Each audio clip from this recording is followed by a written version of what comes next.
hidden, forgotten. This is Harbor Town.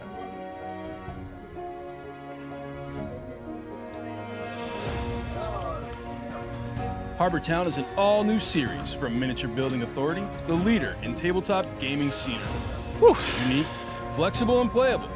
Harbor Town will take your games. Probably overdid it. I just had 2 cappuccinos. Probably a little too much caffeine there. Yeah. But it's been a long work week. Driving. Yeah, we made pasta today. Italian pasta. That was pretty good.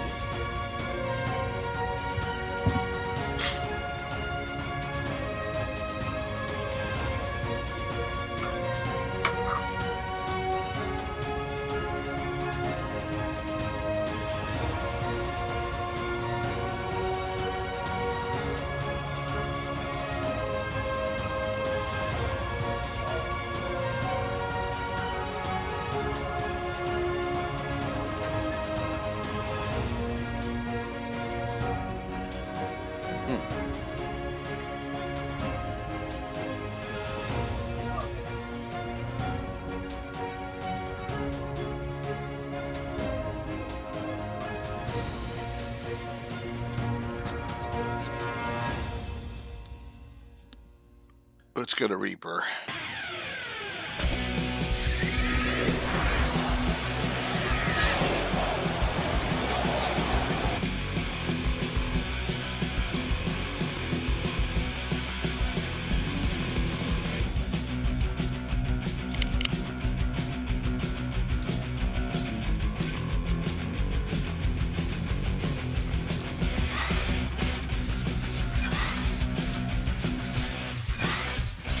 Yay, Carlos is here.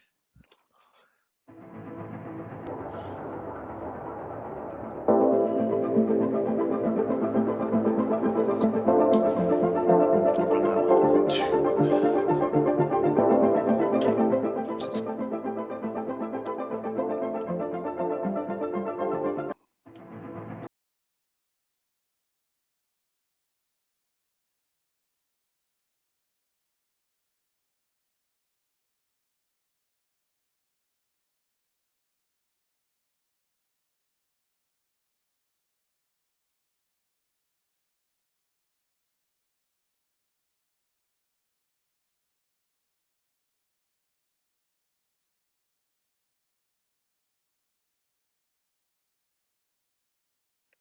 Okay, good.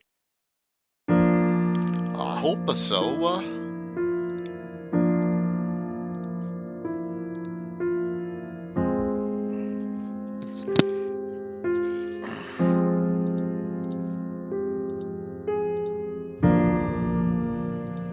Scorch of the Deep. Boy, we're in for a real story tomorrow night's Trials of the Legion. Oh my god. I don't know if I can live up to the hype. Well, you built the hype, so I. Yeah, I've gone a little too far on this one, I think. Uh-oh. Yeah, well, if you're available, you want to catch the quote. I do a quote from a character at the beginning of the adventure. It's kind of funny tomorrow. Thanks, Jason. Thank you. Yeah, tomorrow's going to be kind of epic because it ties in a long time of something going on in the campaign. Those who go back to the beginning will understand. So, right in the lovely Shieldlands.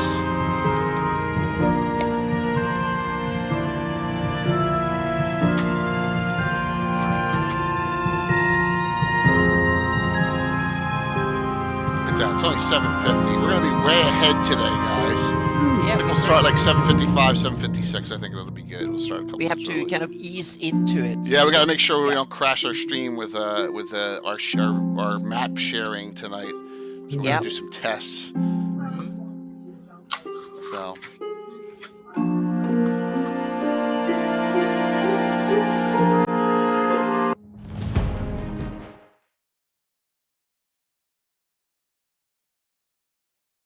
Bigger they are, the better they are. not necessarily. I've gotten. Especially like- when you run with miniatures and stuff. But you roll your dice behind the Sometimes, spindle, yeah, I that's- do. But that black 20-sided die, that big Yeah. thing, I Yeah. lost like 7 rounds of initiative. I'm 6-sided. I lost 7 rounds of initiative. Yeah, I used to have I have a set of really big dice when it's important. I roll it in the middle of the game table to make statements. And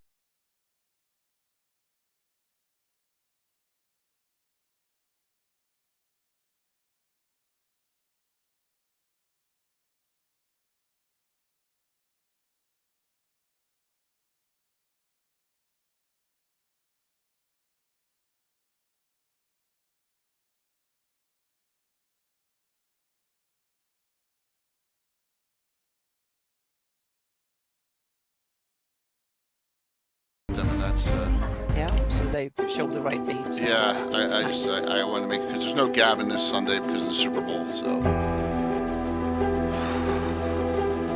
the next Gavin's going to be about this Yeah. because that'll be the Sunday before the event. Yep.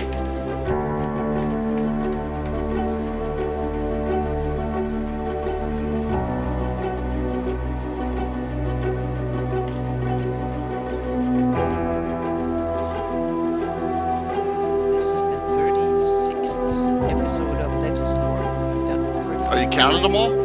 Yep, I counted them all. Yep. It's awesome.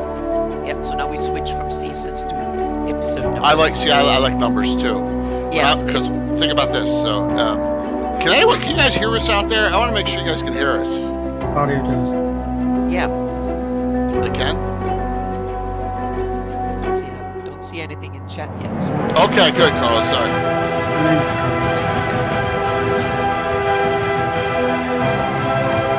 Hopefully durable and just Yeah, exactly. So, it's the last 8 minutes. This is like the best video I've ever had on my. I mean, and it's Frank from Nightmare Gaming did it. It's just like so wonderful. Yeah, Hey, what's up? What's up, David? David, we have a question for you for next week. So, yeah, we need an expert next week. yeah, so we're doing next week's episode's history. So, you give us a half hour to 45, maybe. Let us know. Mhm. February 15th, guys. We're gonna start early tonight, though.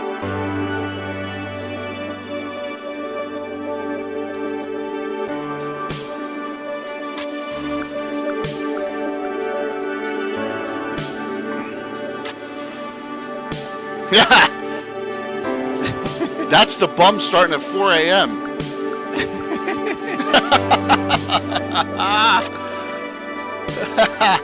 with Jason and the ever mysterious Tim and playing it at minimum. I don't know if you have anyone else.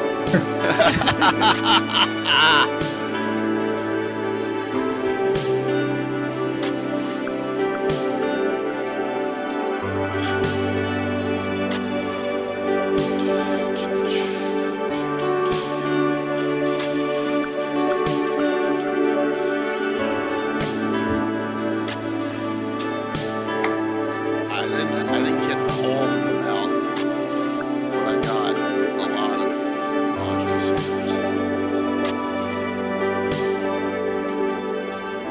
And like in Treasures of Great Hulk alone, they're all over the place. You know, That's how many? what There's like 14 or 15 adventures in here. I know there's the one with the dragon is detailed. The dragon's lair is detailed, correct? somewhat, yeah. It's one of those ones. Red worm that inhabits the crystal mists.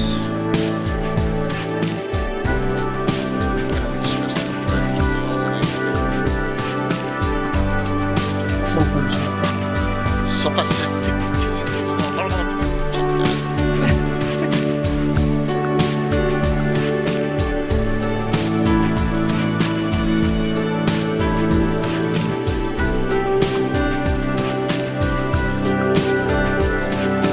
See, now if I really wasn't lazy, I'd have all the module covers switching on the entry screen, but it's too much. So, good evening. How is everyone tonight? Once again, I'm Jay, aka Lord Gazumba, and I got Greyhawk Mike and Anna Meyer again on another episode of Legends of Lore. Good evening. Hey. Howdy. So, at Lord Gazumba needs to. I do have a Twitter. It's L Gazumba though. They cut it short, so I do have a Twitter. Believe it or not, it just here. It should be on this, Carlos. Shout out. It should be on there. Twitter, El Gazumba. Yeah, there you go. So, guys, tonight, we had a great Living Greyhawk episode last, and it was the largest Legends of Lore viewed ever.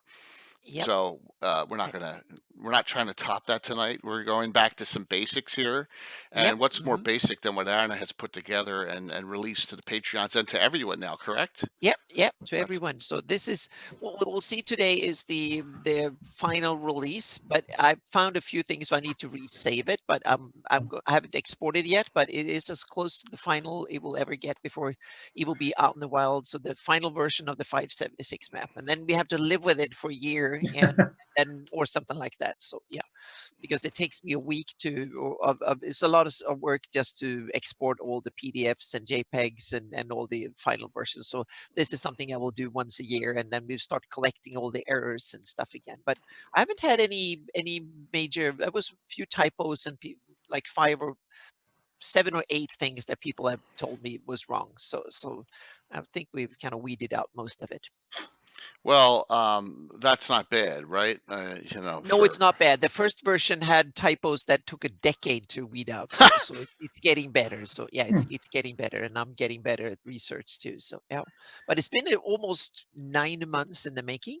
So I thought it would be something that would take 3-4 weeks to do, but it took me months to read and work on it. So yeah, so it's the best release so far. Definitely, it's the most complete. And I've also done something that I didn't do on the earlier map. I've added more of my own stuff that I think is worthy to be on the map. So it's so this release has way more of my stuff that think it was like I take fan content from a lot of other people in the community that put stuff there, but I was very hesitant to put my own fan created stuff there. But now I actually put it on there if I think it belongs and it's as good as the best of the other fan creations. So there's probably about 20 or 30, not so many settlements, but there's a lot of heraldry that I've added. Oh, heraldry's awesome. Yeah, hey. Heraldry just makes. I would never turn away heraldry. No. Yep. So it's we can look at the Great Kingdom. There's a whole bunch of almost every province and part of the Greyhawk of the Great Kingdom has heraldry now. Let's do this caveat first. If you guys, whatever, we're going to be flipping back and forth between a main shared screen for this map scrolling and this screen. So if we crash, sit tight, and I've bare boned my machine down, even though it's a powerful machine, so that we don't have a crash. So we're gonna be a little procedural on this too. So just bear with us on this if something happens. But we're gonna attempt to do a shared screen event all night. We'll go back and forth between the two. So why don't we look at some heraldry in the Great Kingdom? Let me switch. Sure. Switch. Boom. Zoom switch. Now Anna's going to share. Let's hope this doesn't crash. Exactly. So we try it out here and see if it goes well. Then you should. So far, so good. Okay, perfect. So here is the map. The terrain is roughly the same as before. I've changed some evil areas are not so evil and so on and so forth, but the terrain is mainly the same, but we have a whole bunch of stuff. So let's zoom in on the Great Kingdom, and now it is the Great Kingdom. Remember, this is before the Great Kingdom fell apart and all that. So we have the Great Kingdom, and here we have, let's zoom in and start with the center of things. Ooh, so far, so good. Ross is here, and one of the old grognards here that are even older grognards than me recognize that there's a whole bunch of other stuff. There's a city called Ored, there is Wendern and Dastrith and Rifter and a whole bunch of stuff. This is an inclusive edition. So what I've done is that I've taken a lot of stuff that was, whether it's added by Carl Sargent during the Sargent era, some of the best from Living Greyhawk and other sources, I've added that in too. And then I've changed changed it to reflect the time of the 576. That's the premise. So it's an inclusive map, not an exclusive one. But we have the Great Kingdom, and we're speaking about heraldry. Here we have two heraldries. We have the shield of the Great Sun. Kingdom, and this is the old sun, the old early sun with the smile on it. That was on the original, and it has the crown on it as well. And then we have another one, and this is not my design. This is it looks a little bit iffy in the export here when you zoom in because it's small. It's the Night Protectors, and this is designed by Ryan Bloomklotz, and I just love this design. It's awesome. So I took this one. There was someone for the LG campaign, Living Greyhawk campaign, that actually made another design, and that was not so widely liked. So there was a lot of comments about it. So actually, this one I like a lot better. So I went with this one for it. And let's go over and let's start up in the north, because now we have the North Province. So what I've done is that I've added almost every province in the Great Kingdom, and even some local heraldry. So we have the North Kingdom. This is my adaptation of the shield that was created for the Living Greyhawk. And then I've added a whole bunch of them. So we have up in the north, we have a lot of Naelex that runs this, and the different noble houses have different colors. So the Naelexes have the red color, is there, the blood red is their banner color. So that means that their ancestral home here carry, and they are also the one of the because they have the current Overking. So if you have the throne in Rossi's, you can put, or have had it, you can put the old Aerody shield on it. So up here we have the Naelex red with the imperial seal, the old Aerody shield, and the crown on it. So, and East Fair is up here, is the province capital. And later, if you go with the story, what happened in the Living Greyhawk campaign, this become the North Kingdom instead of the North Province. And so that's the Can I, Anna? Sorry for being pretentious, but the dragon wrapped around the sun, is that an old logo? Is that an old heraldry symbol? It's an heraldry that was invented for the Living Greyhawk Gazetteer. Okay, So, wow. yeah. So we have to ask Gary Julian or Eric Mona or some of the people that was involved in that project. That's where it comes from. I just didn't like, I kind of tweaked it a little bit to make it look slightly better. Okay. So, but it's based on their design. So, yep. And now I see something that I need to correct. The color difference. It's supposed to be this color instead of that color. So it's two color palettes. So I need to fix that. Yep. I need to put a list on things to fix before it goes out. So I'm digging the color shorthand. That's very useful. We will go over some of the other colors from the other houses here. So here we have another one that is interesting. We have the Principality, or up here, Lady Kath's Hold, and the Principality of Stringen. This is Hextor with the added color of the Naelexes, and she became Death Knight, but she was a high priestess of Hextor, so that is why she has that shield, and that was her. And that is only partially my design. The other ones is taken from the Greyhawk Journal, but they actually had pictures of the Death Knights, so it's from there. Gary's listening in. Yep. And then we have another story here. We have the another noble house here that is the blue. These are the Garrestets, I think they're called. They have the blue color. So yeah. So they, or Dartmouth, I forgot which one, but it's one. They have the blue color, and they have the crown because they are a prince of the realm. So that means that you can carry the crown. But they have the new modernized Aerody shield, not the old imperial one. So this is just the simple Aerody saying we are an Aerody nation. We are part of the Great Kingdom. That's the shield. And this, or the star, this star comes again and again and again and again. It's simply it's like the Roman seal or something. It's on almost everything that is belonging to Aerody or the Great Kingdom. And then we have one of the other cool here is these are the House of Darman. They have the white color, and this is, they have a Rinloru. There's also a bunch of evil priests, so they have made it dark, and they have a red drop of blood in there too. And then we have the Principality of Delaric.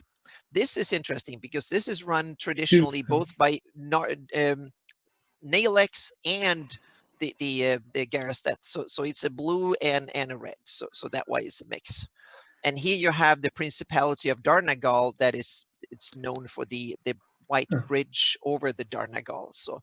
So that's why I added that one. And they also a mixture of houses that have run this area. So the colors can tell who runs each province, so to speak, or each area. So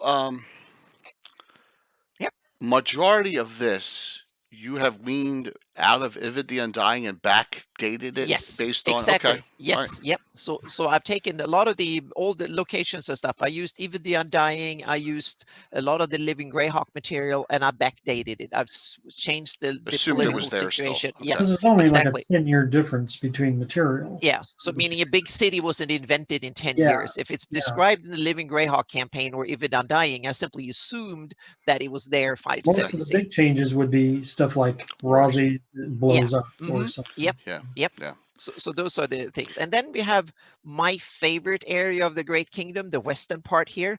Oh, first of all, we have I to think show. Darman is in the south.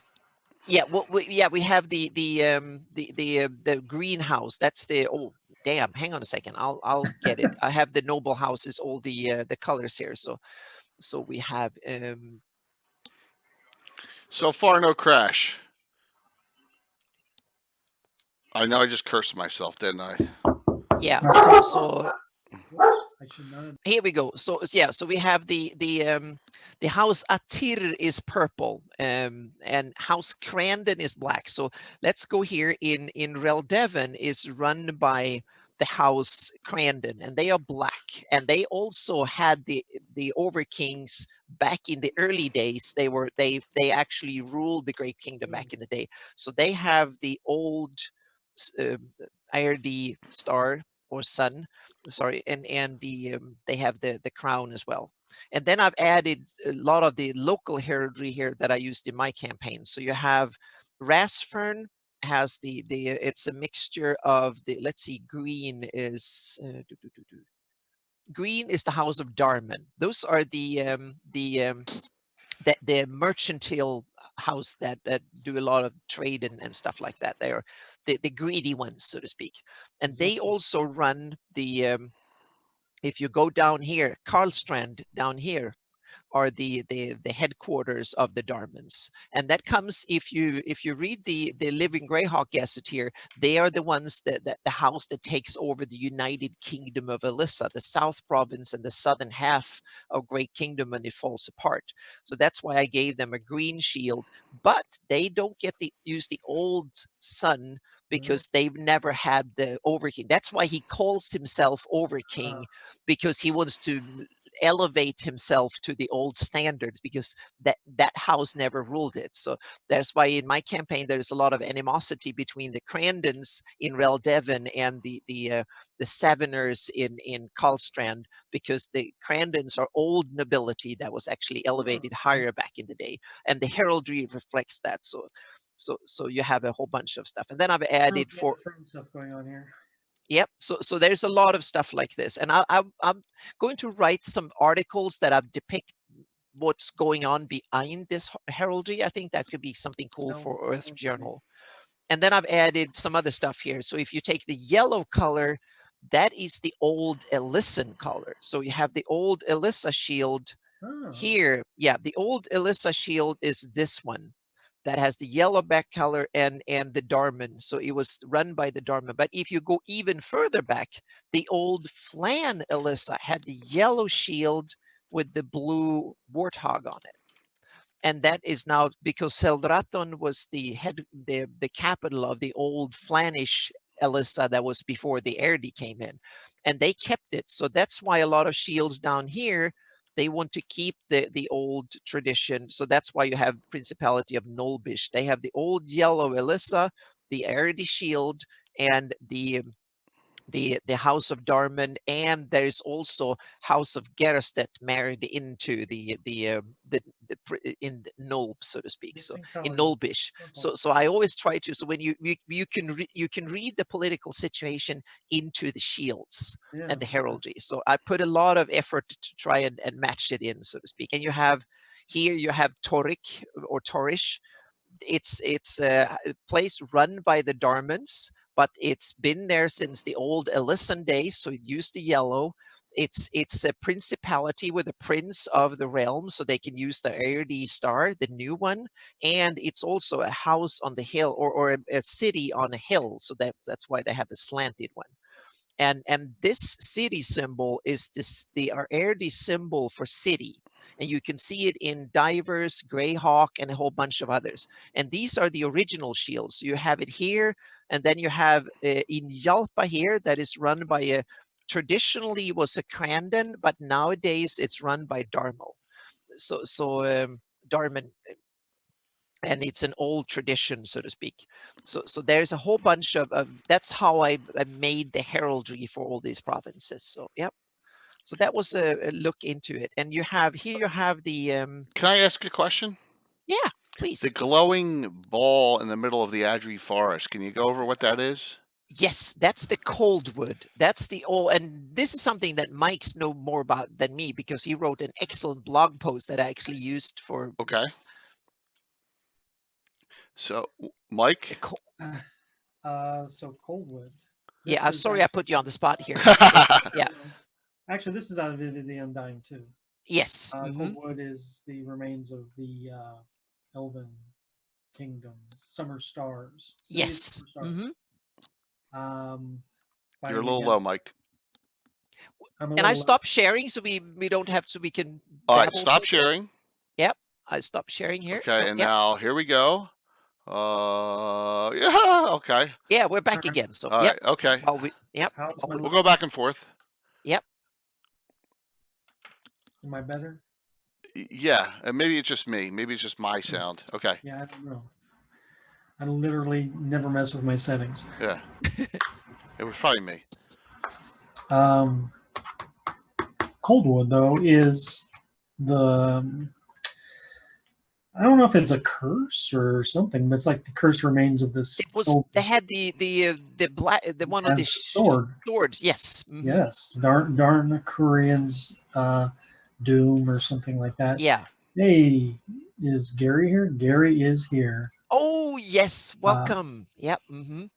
And so the Coldwood is protected by elves to this day, who try to keep people out of the Coldwood because they know what's in there. It's kind of like a sequestered place, you know. It's on lockdown.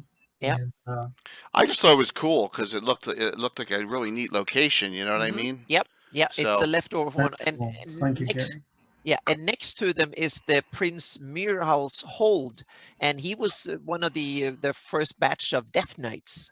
So he was one noble from the Great Kingdom, and I think he was trying to get some of the treasures from that area. So he settled down in the middle of Adri, both as a refugee because from all the mayhem, and I guess also from being close to that and see if he can investigate it. That is that's cool.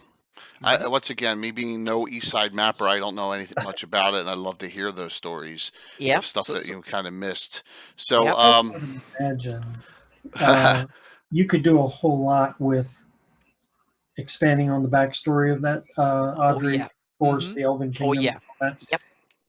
There's tons and tons of stories. And is stuff. that kingdom older than the Selenians and the High Folk, or is it the same? I would say they were all contemporary. Okay. Yeah, I think so, because it's it's established about 1,000 years ago, I think, when the Aird settled down and the Great Kingdom was formed. First as core lands, and then it expanded everywhere over the years. And the city of Greyhawk was founded and reached that area at the year 0. I think that's when they Jason and universal peace. Jason and Gary have some interesting information on it, so thank you both for pulling that out. Yeah, I really appreciate that. So Prince Mills runs like a miniature Great Kingdom, last of great elven cities frozen in time. thank you for that education from both of you and the Yep. information from hmm Mike because it's cool. I mean, Yep. I know my guys and a lot of other players, first time they're hearing this stuff, which is great. Because there's so much depth to Greyhawk.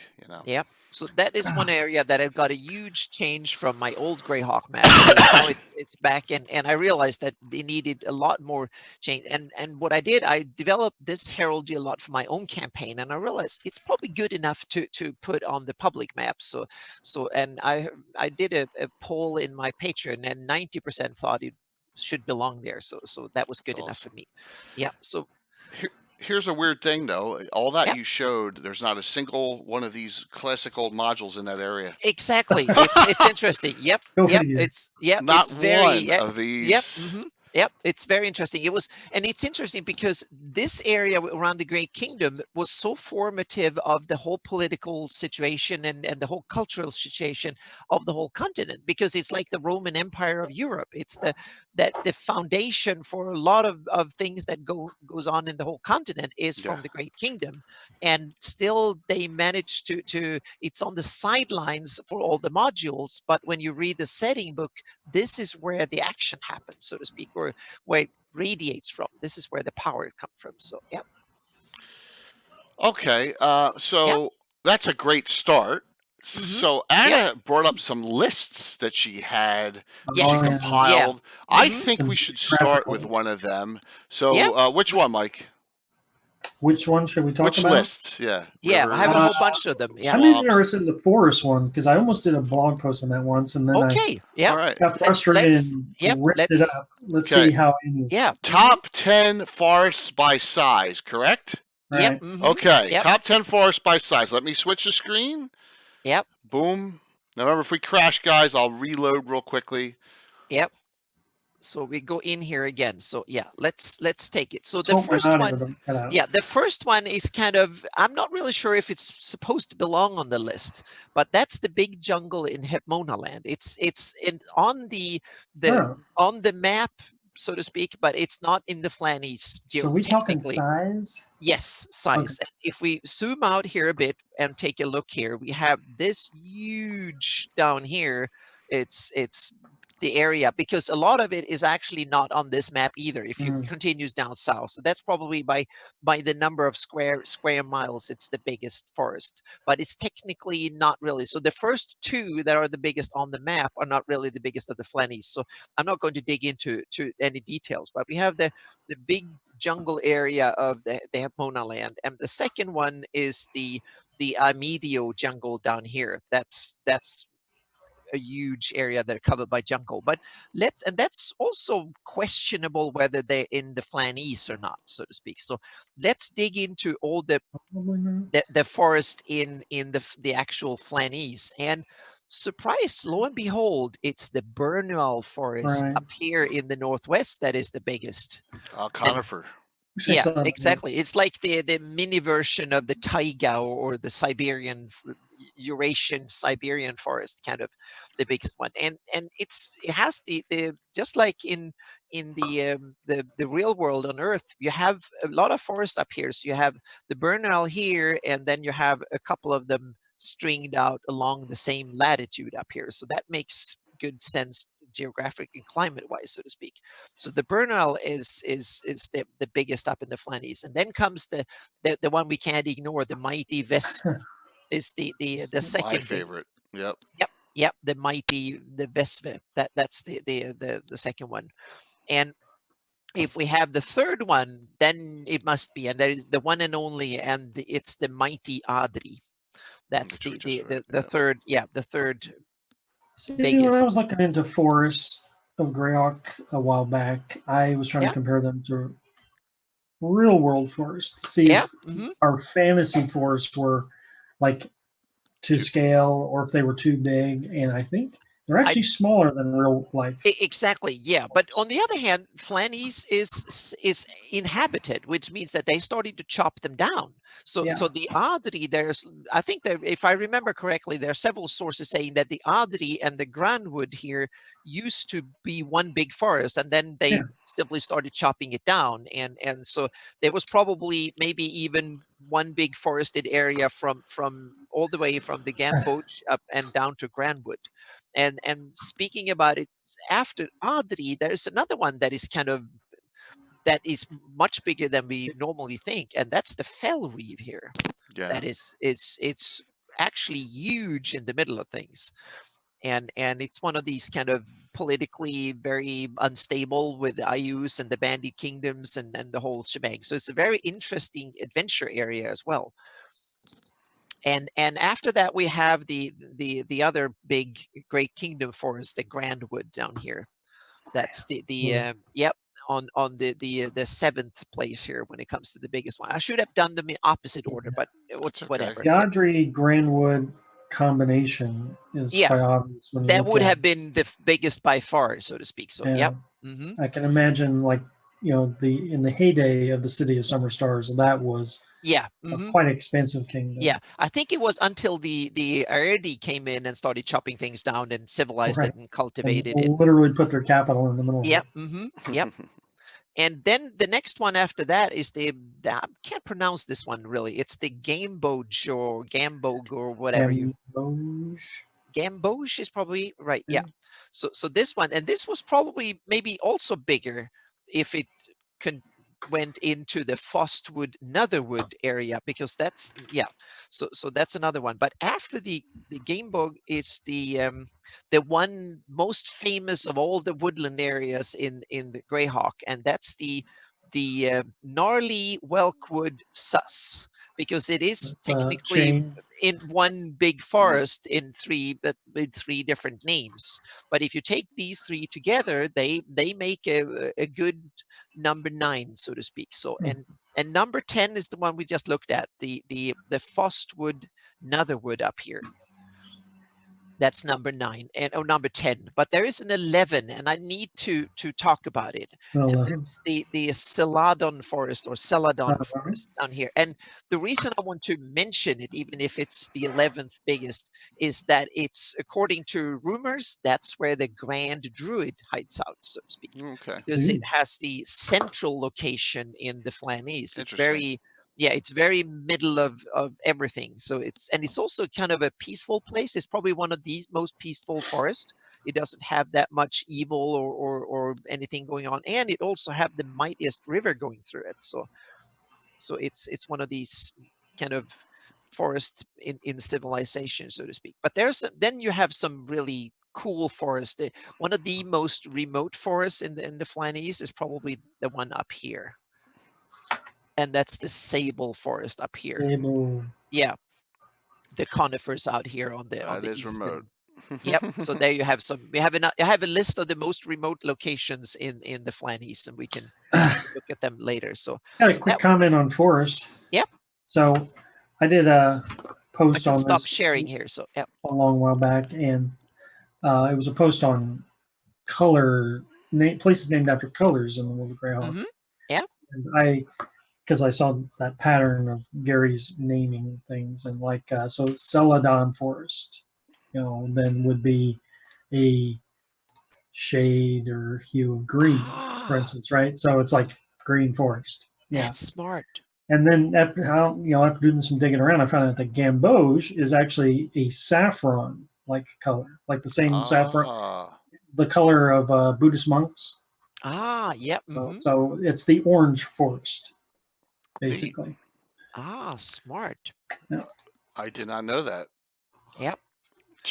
And where did you learn that? I don't know. You get in the just zone, in depth. Go down a rabbit hole. I'll say. Yep. Looking up things. Oh man. Yep. That's awesome. Yep. So let's talk about an area that was undone on the map from the last 598 or whatever map it is. Mm-hmm. So I'm thinking, where would you like to go on that discussion? Well, if we take the country that was the trash the most into oblivion during the Greyhawk Wars and the Living Greyhawk campaign and stuff, and that's Almor. Okay, give me a second. That's the country that was kind of completely torn to shreds, so to speak. So, and it is a little cool. So let's zoom in. We have Almor here in the eastern. It's one of these neighboring countries that was part of the Great Kingdom, and here it is. And it has, this is the shield of it, and that shield, I think it's one of the original shields that was in the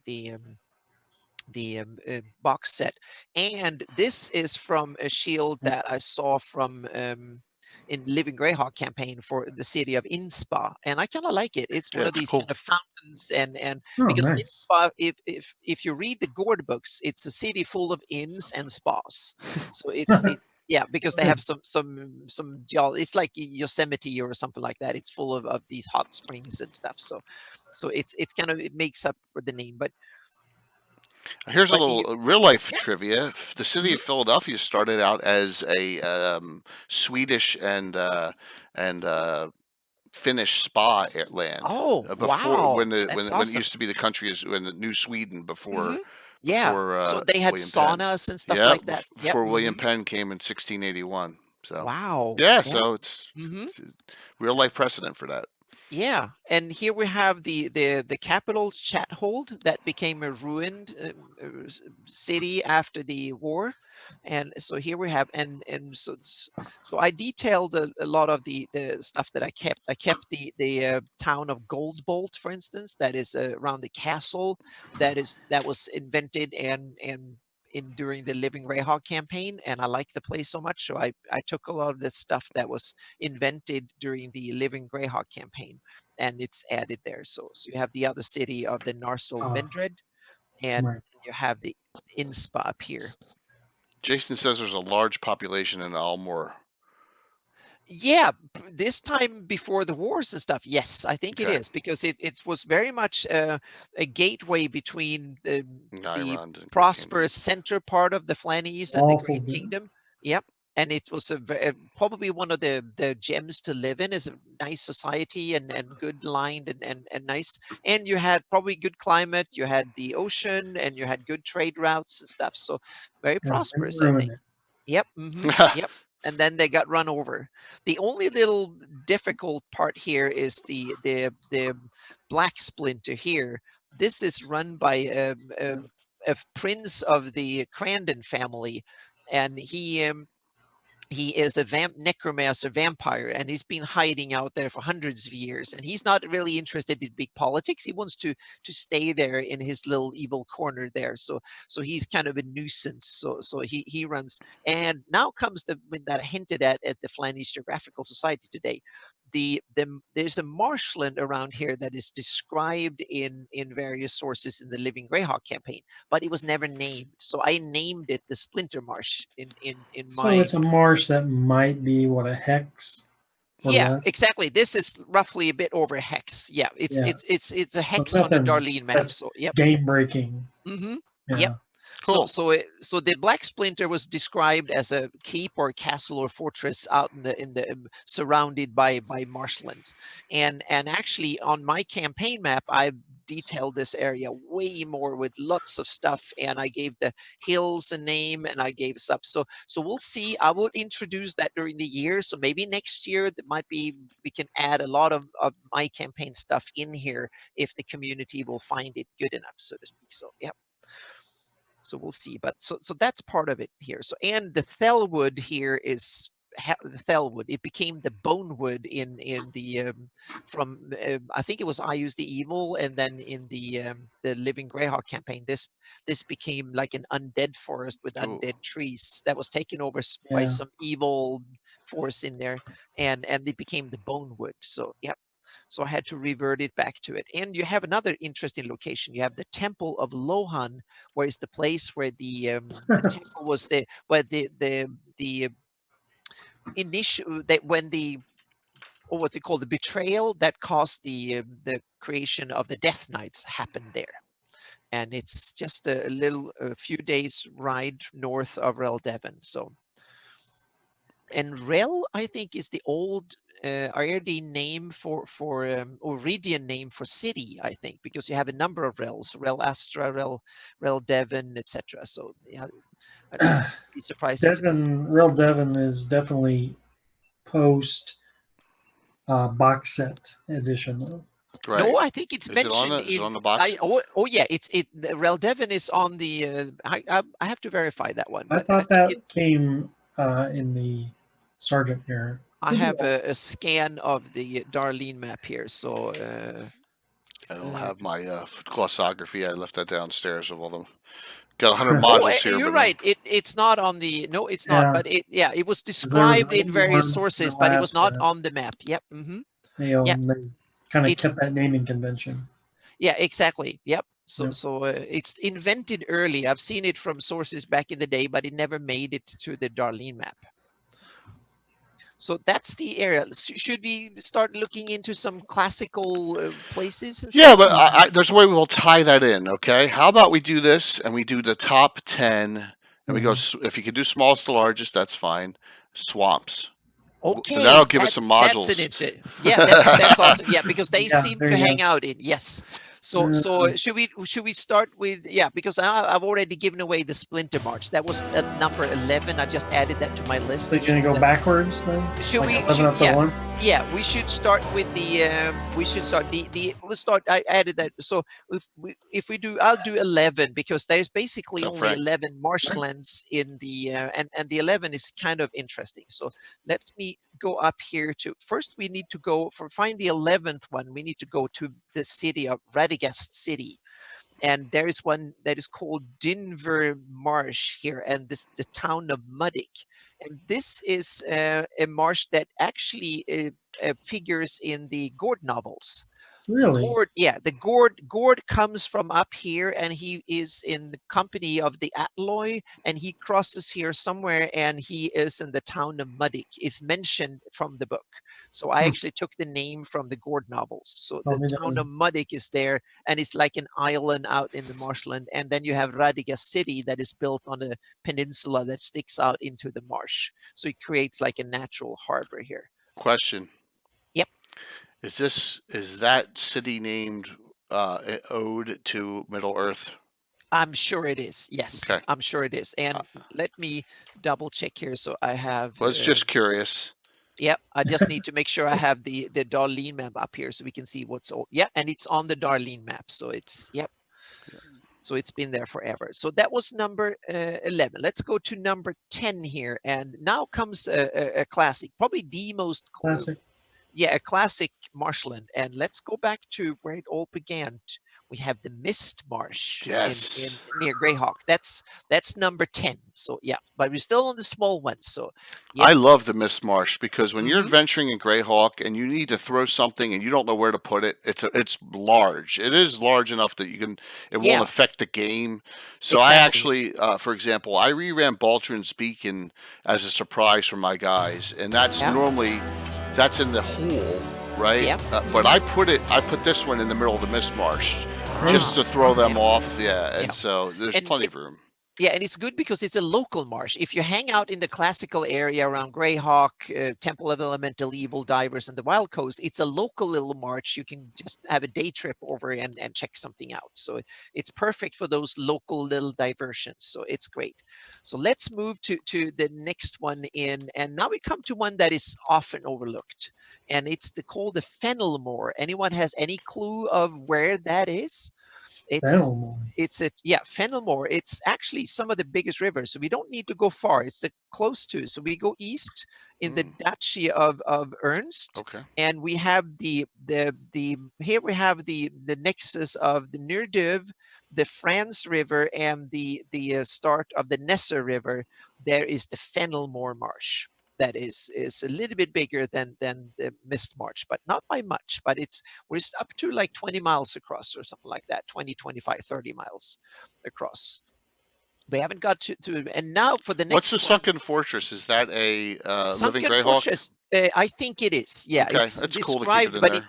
Yeah. Well, how do you feel about this Fennelmore? Yeah, it was something that was added probably in Greyhawk.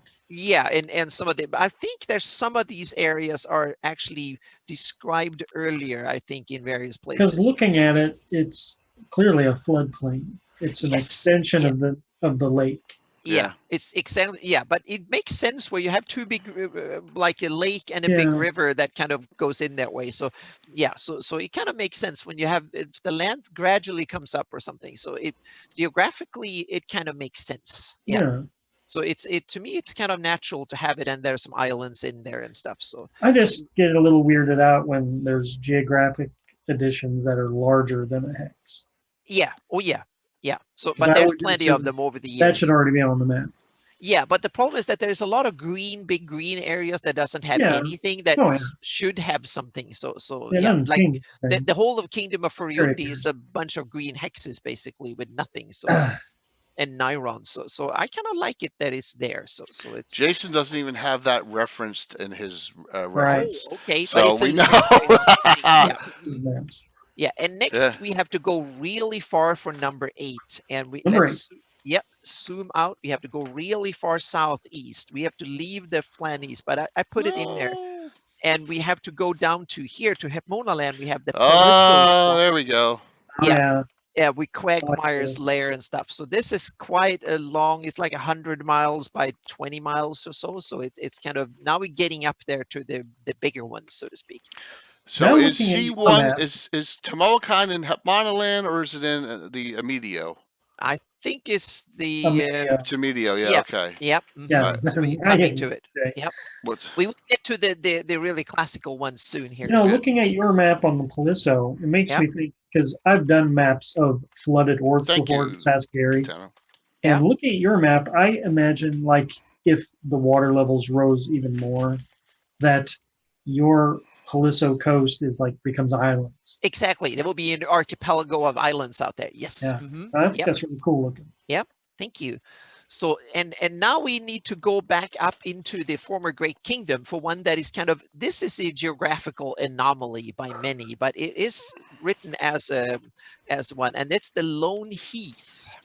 Alone. Yeah, and this is one of the weird things. It's a river that actually starts close to the coast again and then flows this way. So I surrounded it by a number of hills here, and it's a wetland.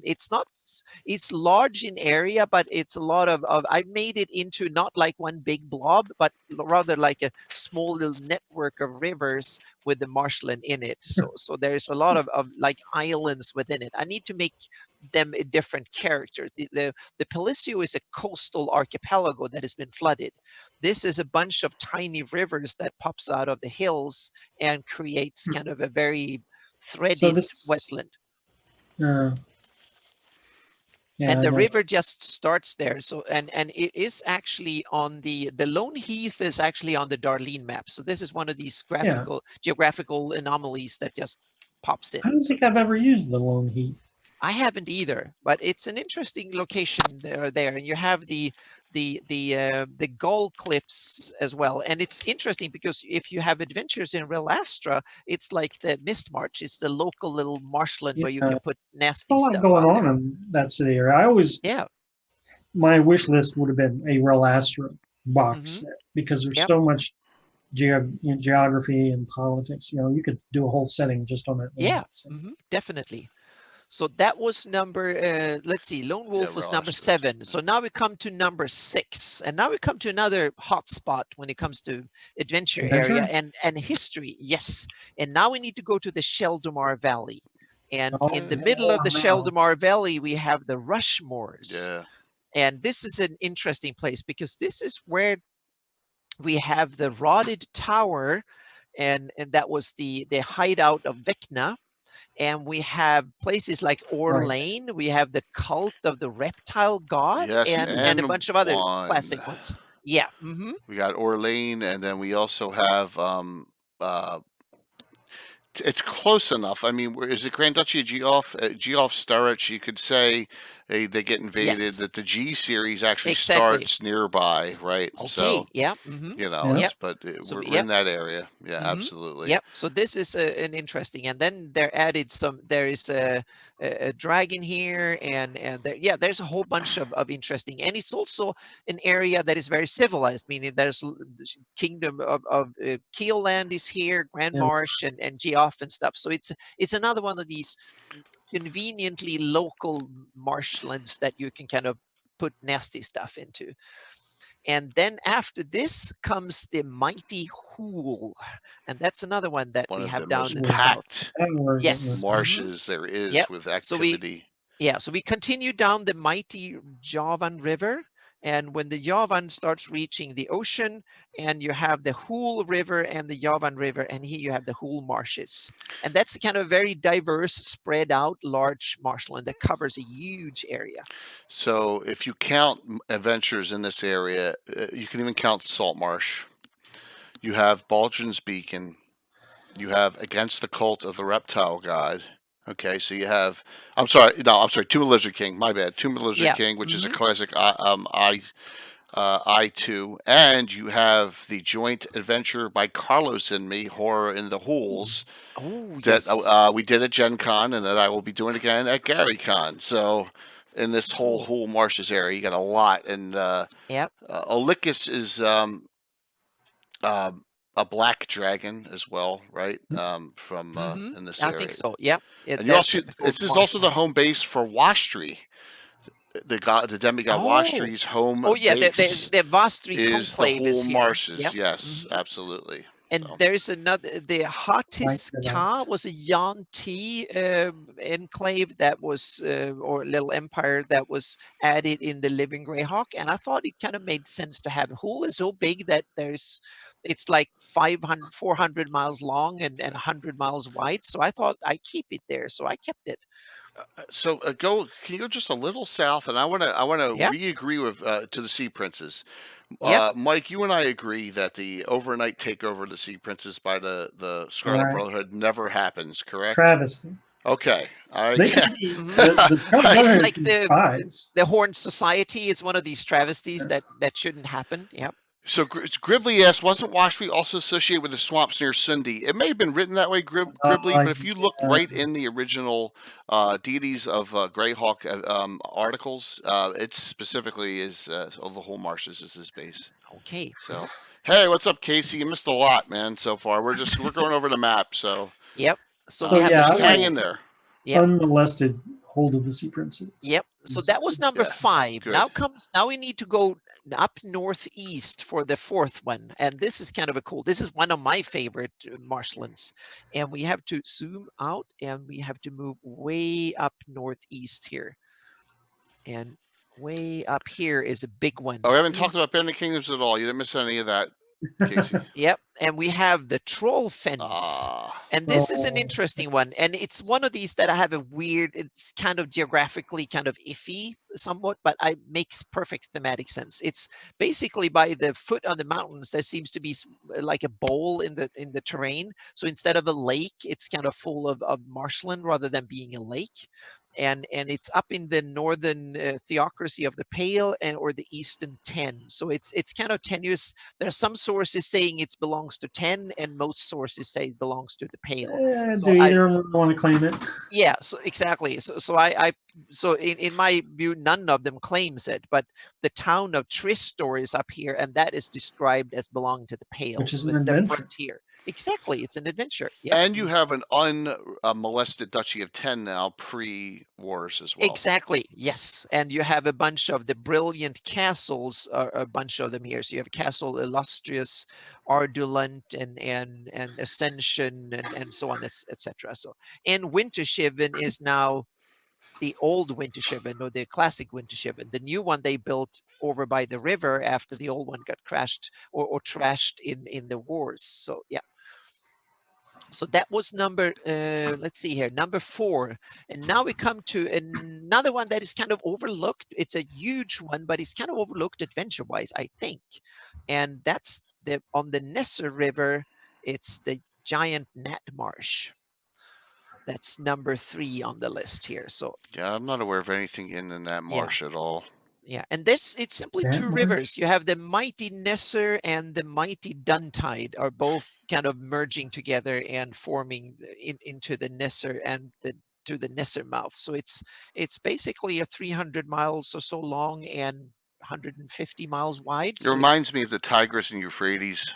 yeah, yep, very much like that. So this makes perfect sense geographically and stuff, even if it were in the real world. So, and it's also kind of it's interesting. You have the only real desert in the Flanies is on the west here, and then you have more kind of, I would say, Mediterranean on the right.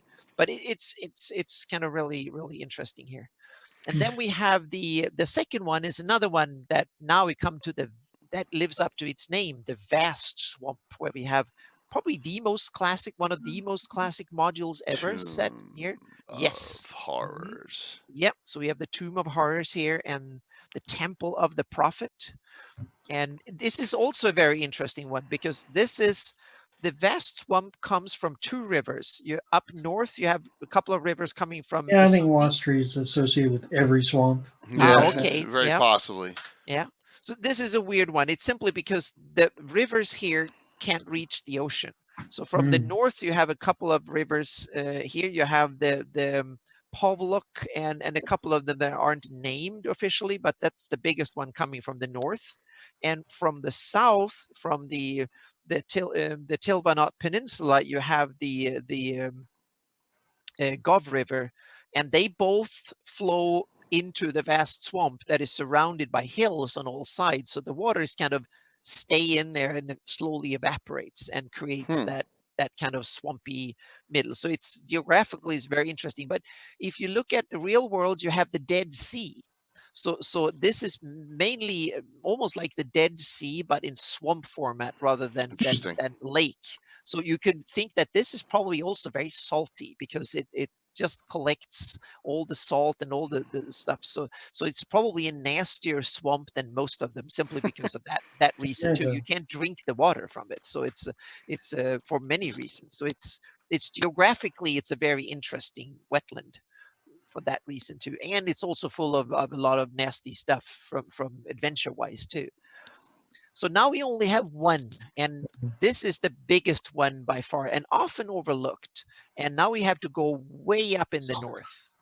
And just like in the real world, it's often up in the north we found the biggest swamplands. And in real world, the biggest ones are in Siberia and Canada and stuff up there. You have the biggest swamplands. And here's the same one. If we have to go way up here, we have the cold marshes. And these are huge area all the way up from Blackmore, and they cover a huge area of two river systems have their origins in this area. So this is a huge area up here. And I guess it's simply because it drains bad when it's so cold and it freezes over in the winters and stuff like that. That creates these tiny lakes and and it just gets wet and messy. So you say Gribbly says there's a necromancer school in there somewhere. Yeah, there's a whole bunch of interesting stuff. If you go in here, you have the Temple of the Toad. You have a dragon named Ebon Frost. I think it's a white one, but I'm not really sure. And then you have the Marsh Frog Camp that the wolf nomads have. And then you have the Broomsage Abbey. And you have the Ramshorn Castle, that is the county of Blackmore's southern outpost, where they kind of keep a check on their southern border. Gribbly was talking about Gribbly, I'm sorry, man. Okay, my apologies. Oh, okay, yep.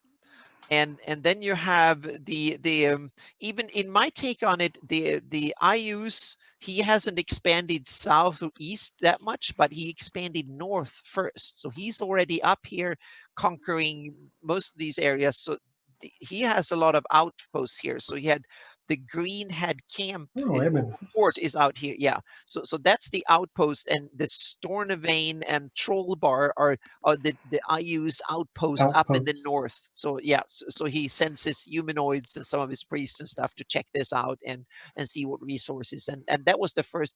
He expanded north that way into this area. And you have the Greenhead Trail, which is one of the two ways. If you ever want to go to Blackmore, you can either go through the wolf nomad lands up this way, or you can take the trail here. The problem is that you have the old Stornoway road is here, but after the Great Kingdom fell apart, it was so disused that it kind of just fell apart, and it's just basically a memory, this bit here. So when it became, so I guess the only ones who have any frequent contact with Blackmore are the wolf nomads.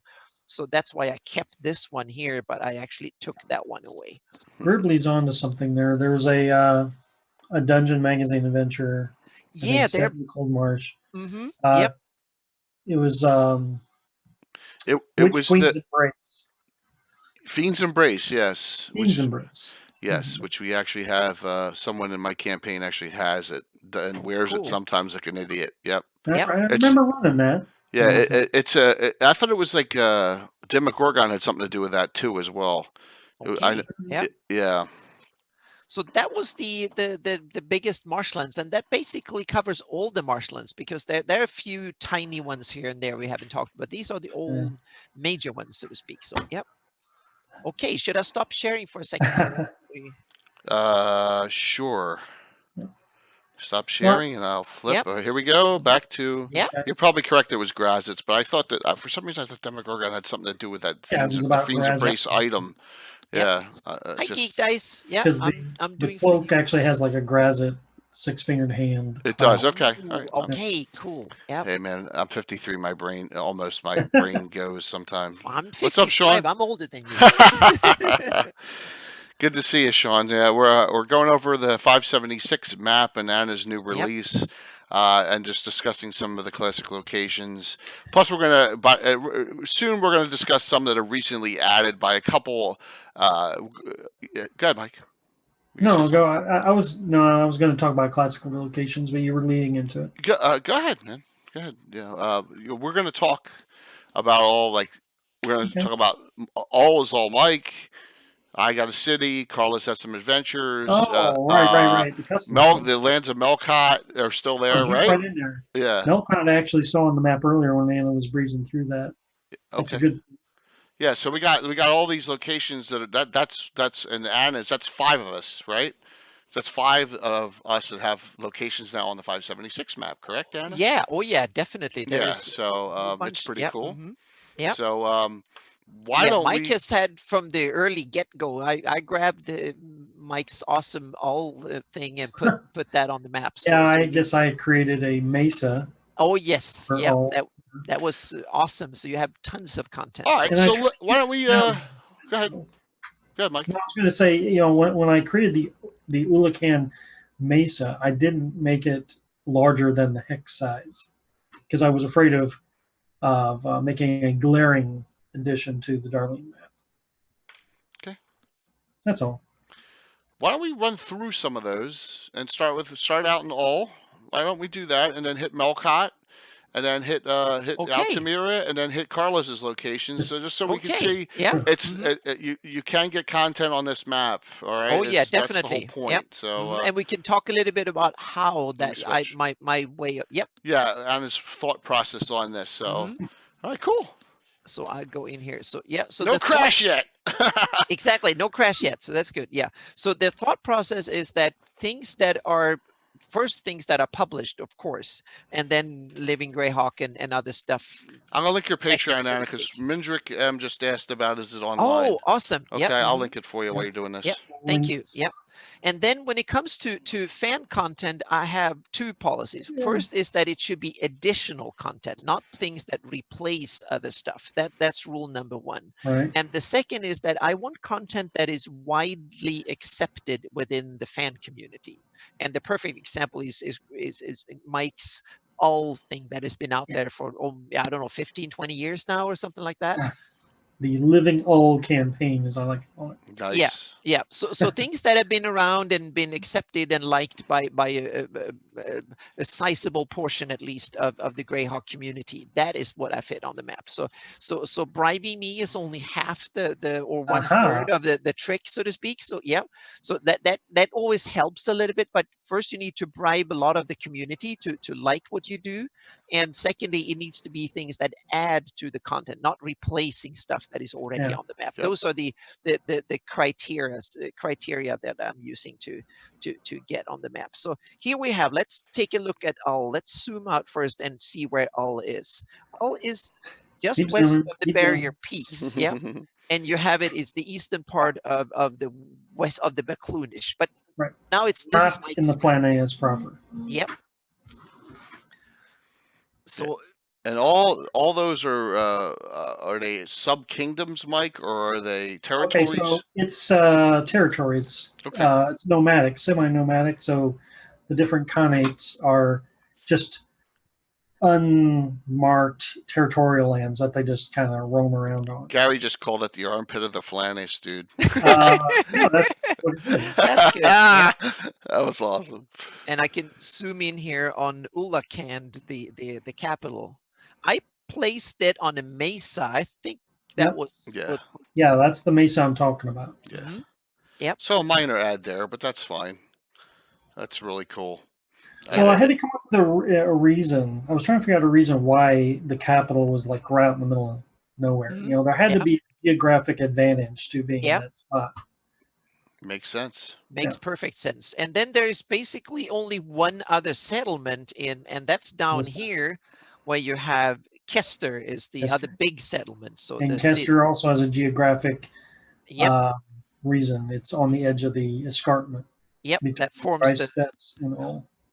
forms the southern border that is kind of a natural wall that it's from Yeah. the south. Awesome. Yep. So from here you can go to Melcott, right? Because that's not far away.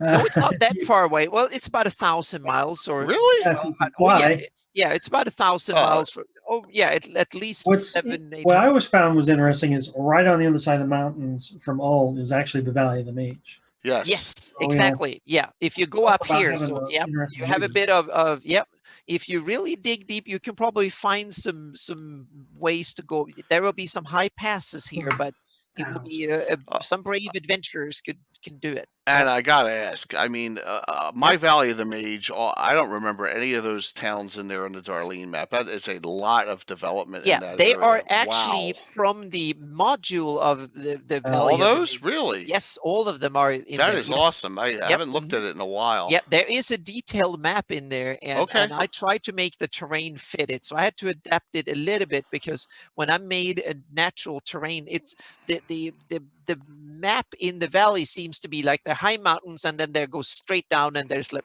plain in the middle. So I had to kind of move them around just a little bit to make them match the terrain a bit better. But yeah, Gary says it's a questionable module.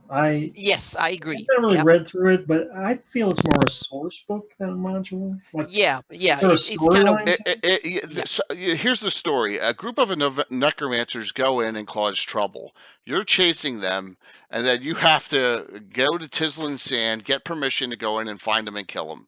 That's the adventure. It's kind of bizarre. I mean, it was in that era when specialty mages were coming out and they wanted to test stuff, I think. that might be. Yeah, that might be. Yeah. That's but the development of the location was cool. The adventure itself was kind of silly. We ran it Right. once. Uh-huh. Yeah. So So we go down to Melcott and go all the way down here through, follow the crystal barrier peaks and the crystal mists and the Jotuns and down to Yeomanry, and here we have Melcott down here. And this Tucked next away. to the Hull, between So the Malden found in a little corner that no one Yep. else it's has. smart. Yep. I did the same thing, Mike, with my. Yeah. You got it. Yeah. Yep. This is so cool. It's one of this little city here, and you have a pass over into the Yeomanry, and then you have a little on the east here. You have a couple of towns, and you can kind of go past the Hull marshes here that way. And there is also this little trail that goes west of the Hull down into Berghof here, so to speak. So that's it's kind of isolated. It's one of the most isolated little townships, but it's or like city states, I guess. It's one of these free cities with the surrounding areas like Divers or Greyhawk is almost big as a country in many ways, but it's a free city. So yeah. And So it's one of and the these. good thing about it is that it's in a spot where it doesn't affect anything in a major Doesn't. way, and it Yep. really is, Yep.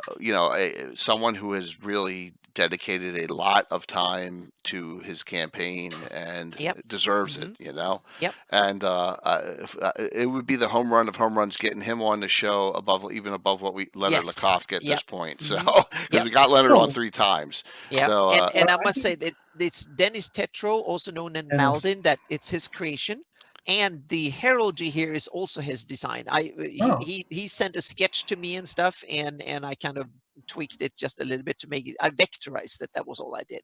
It's his design. So yep. So I don't know. Gary, if it's thought out about the Veil of the Mage or not, if it is, it is. If he's a dissident from the Great Kingdom, or if he's hiding, I just think he's a mage hiding out, and he found a valley with elves in it. And it's like, oh, this is a great place. That's what I think prefer more. It just, and then the story Yeah. was developed afterwards. But, Mm. and then Casey, what's a dick for? That's perfect. I'm sorry, we have always to pee with. Yeah. Good Yeah. question there. We Good. could, I know what I know what I'm going to be looking forward to in a couple weeks with him. He's playing that Yeah. character, so that's and we could, perfect. yeah. And when we down here, let's look at one of the other features that is not a module, but it's a legendary location if there is one in the Flannies, and that's the passage of Slerutin, the Forgotten Tunnel and stuff, and that's just west of here. So you have the Dark Gate, the town of Dark Gate, and next there is the entry to northern entry into the tunnel, and then it leads all the way down into the Sea of Dust here. So yeah. So Jason, I have that right here. I got that out. So when we go back to the screen, I'll show it. I have Axe of the Dwarvish Lords and Hang on a Divectin. second. I can stop sharing here. So Oh, we can, okay. You want to do that just for a second, and we'll go back Yeah. here. Mhm. So Jason, I knew because this came up on Sunday night on our Dwarves show. So I got the Axe of the Dwarvish Lords and Divecna die in my hand right here. Mhm. So I got I got both of them, and you play that. This takes place right in that area, correct? I know. Yeah, I think so. Yeah, yeah.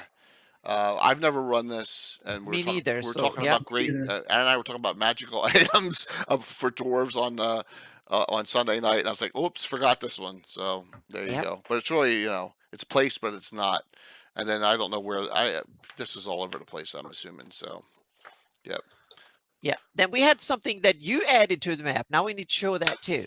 And it's close to Yes. Carlos's too. So let me Yep. go back to my Mhm. yes, and And I'll share again here.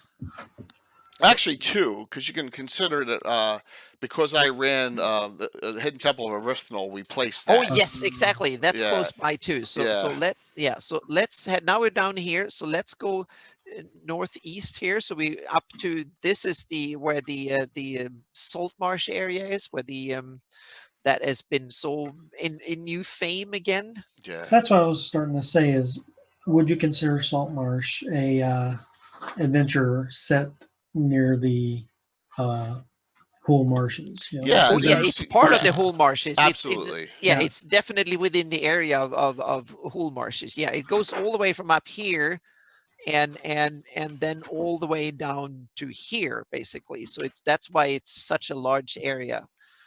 And I got U1 and U3 on my wall of fame. Oh yes, from that yep, series. mhm. I mean, it's great, and Yep. definitely Yep. worth And one. let's go up here and find the awesome there it is. There's the city heraldry of too. Woo! Altamira. Yep. So Altamira. So The I'm free going- city of Altamira. It's Yep. on the trade route between Cowerwood and basically Thunderstrike, and Yep, and then as you can see, a little bit north of Thunderstrike is from Yeah. Vortex to number 8, a series of magazines that only Yep. only produced 9 of them from 1993, and Alan Groh had the adventure. We were looking for it for a long time, and 2 years before I even started streaming, Alan gave me the adventure, and we just did this like last September. And then I said to Ann, I said, we got to place this somewhere. And Yeah. this was a perfect location to place. Yep. in. So that was- was you and me in Yeah. collaboration. We put it there Yeah. on the map. Yep. And there is some other interesting. We have the Sewell Temple ruins here next to the Jewel River, and those are in Gord books when he's down there hunting down for one of the Theor parts. That one of the major is located in that temple. But that's not the Temple ruins. legendary lost temple of the Soloise. That's just a temple ruins, correct? I'm not really sure. Okay. It's described as a ruin, and he's down there doing it. And I've read the book several times, so I placed it there because it seems to be that place. Yeah. So PU picked that. That's cool, man. That you remembered that reference to that Salt Marsh 77. So Gary, the Lost City of the Sul. I just did an adventure a couple weeks ago where the rumor was it was the Lost City of the Sulwys because there was these albino humans coming out of it. It turned out they were skulks instead, and they were just Okay. pretending to be to scare But- off people. You know how skulks are. So But- it's rumored to be in the. It's never been put. If it's been put on the map, it's not But- an official spot for it. Well, as far as I we know. have one famous city or infamous Forgotten Soul city that was full of albinos from the Gord modules, and that is set in the Sea of Dust, or Okay. in the modules in the books. It's called Sea of Death because he needed, for Mm. copyright reasons Right. or IP reasons, he needed to rename it in the later books, and that one is set down here somewhere. I have a question on Altamira. Sure.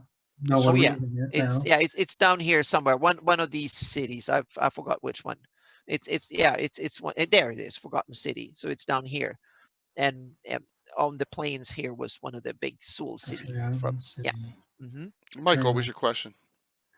Okay, so Altamira. Founded in 1987, guys. So this wasn't just happened Nice. a few days ago. Well, yeah. that's even better then. Yeah. This was. So talking about the yeah. 576 map, would you possibly entertain the idea that Altamira is part of the Wild Coast, just cut off by the Susforce? No, because it was founded by Knights of Ulick, 3 Cavalier members of the Order of Ulick, and there's 3 keeps that they were there to establish a trade route. So it actually Okay. happened in my course So of Ulick the campaign, through and through. and they got permission from the county of Ulick to place the Okay. keep there, the keeps there, and then all of the city grew up around it over time and gameplay. So. I love the intersection of so many different things there. Yeah, Yep. and that's one of the reasons why it was played. If you look on the Darlene map, the mountains, hills, and Sus and all meet there. And there's a little crevice of like plains land in the Darlene map, and that's why we placed it there. We Yep. use See, we'll go back to this argument again, guys. We always thought Carrowood was in Selene. Some people pronounce it Corawood, some people pronounce it Carrowood. So we always Yeah. thought it was in Selene. So we have a lot of half-elven ventures coming out of there, and we wanted to create that trade route from Carrowood down into the Principality of Ulick, and that was the whole point of placing it there. Yeah. So It makes sense to me. And, Yeah. thank you, Jason, for City Out of Mind. That's what it's Yeah. called in the Gord books. And yeah. So doesn't Carlos have something nearby as Oh well? yes, he has. Oh yes, Uh-huh. definitely. There are. Yeah, he has from a couple of his adventures. He has the town of Orchid Brook Nice. here. Yep, and he has the the town of Orchid Brook and the Alabaster Abbey. And that's from in Gnome Septum, I believe. Yes, I think it is. Yep. And that's his ode to the Magnificent Seven Gnomish style. Ah, okay. Yeah. Yep. So I'll show that cover when we go back to the other screen. I'll show the covers from some of the ones that he's placed here. So that's and there's one more location from Carlos, and that's here, Morro Point, a little island where the Marquesa has an evil little hideout where she has experiments and stuff. And me and Mike, we played with we were players in that. Was 2 years ago? Was it last year? Well, probably no. Yeah, it was last year at GaryCon. He played that module with us, and I think it was it Marquesa Die or Thy Shoe? I forgot which title, but it's one of the Marquesa I modules. love that he put the Isle of Dr. Yeah. Moreau. That is so awesome. Yep, I didn't so even it's get that Morro connection till just now. Yeah. Oh, And the that's cool. greatest thing of all, that island was already there. Yeah. It was not something I added when I. Oh, he developed something you put on it. I don't know. The thing is that when I used the fractals back in the late 90s, 98 or something like that, when I created the map of the area, Nice. the fractals accidentally created a little island, and I kept it because that was cool. Just like it created a little island here, and that little spotty island. And when we ran the adventure, I was like, I remember my map. There was an island there. So when he ran the adventure for us, I looked up the map on my tablet and my computer and showed Carlos there is an island there. So it was perfect. It was like a connection in heaven, so to speak. So That's wonderful. It made perfect sense. So that became the Morro Point from Carlos' adventure, the island that just happen to happen because of fractal things, so to speak. So yeah. So I don't want to leave anyone else out because we have your own. Did we miss anyone else that has Yeah. something? I don't want to We leave. Good. we have one of the most iconic adventures ever made in the, but we have a bunch of them, but we have one that has been over the years, the B2, the Keep of the Borderlands. And that I get the question so often saying, oh, where is it located? It doesn't have an official location, but it has a suggestion. Okay. That is it, and I ran with that suggestion because I think Oh, it was a cool. good Let's one. see it.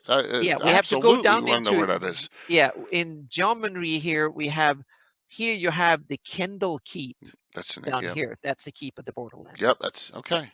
Yep. Awesome. So it's right Yep. near the Tunnel of Slaughter. Exactly. And then the Living Greyhawk added Dark Gate down here near to this Lurin tunnel. And there's a whole bunch of places here that are added in the Living Greyhawk campaign because they fleshed out the state of geometry really well. So Gary Julian says he's the one who placed Baldur's Beacon in the whole marshes. Yes, and the Bolton's Beacon is here. I love that placed adventure. Yep, I placed it here. I haven't ran that yet. Yep. It's good. You can go a lot of directions outside of it. There's a lot of sandboxy stuff before you even get to it. Take a look at it. It's a good adventure. Yep, and I agree, Gary. So I placed the Bolton's Beacon is within Keelland on the northern side here. So, and you have a lot of interesting stuff around it. So from elves to +3 weirdos to yeah, there's a whole bunch of stuff around. So, and then the Living Greyhawk campaign added a whole bunch of stuff up here into it too. So yeah.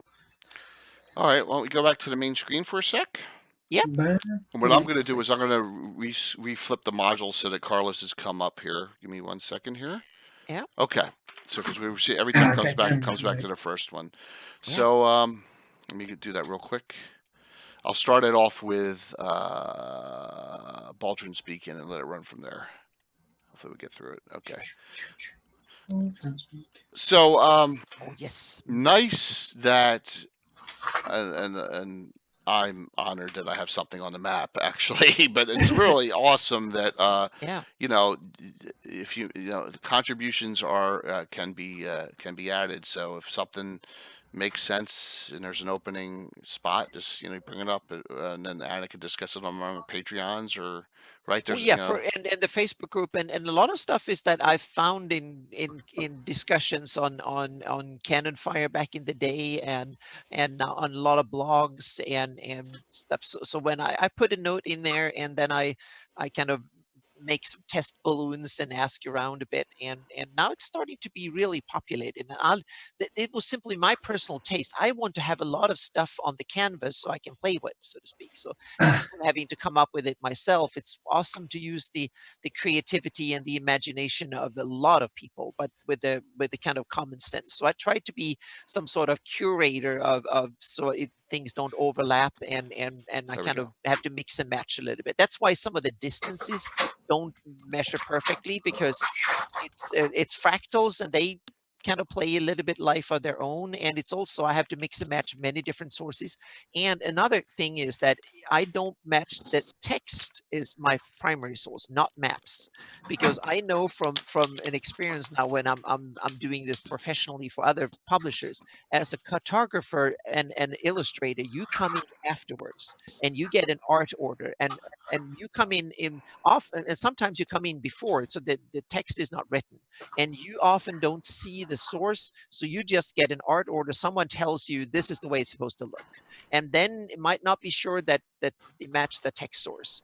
And so to me, it's the text that is primary. If there is a discrepancy between the text and the map, I usually go with the text.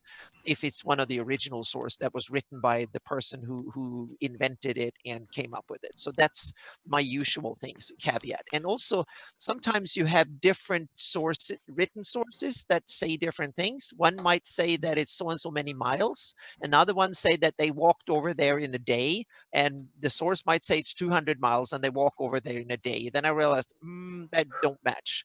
So then I try to squeeze the different sources together and make something that it's fairly okay or acceptable for most sources, and so on. So it's a kind of it's you have to kind of make a best kind of assumption of the sources, so to speak. So it's kind of tricky.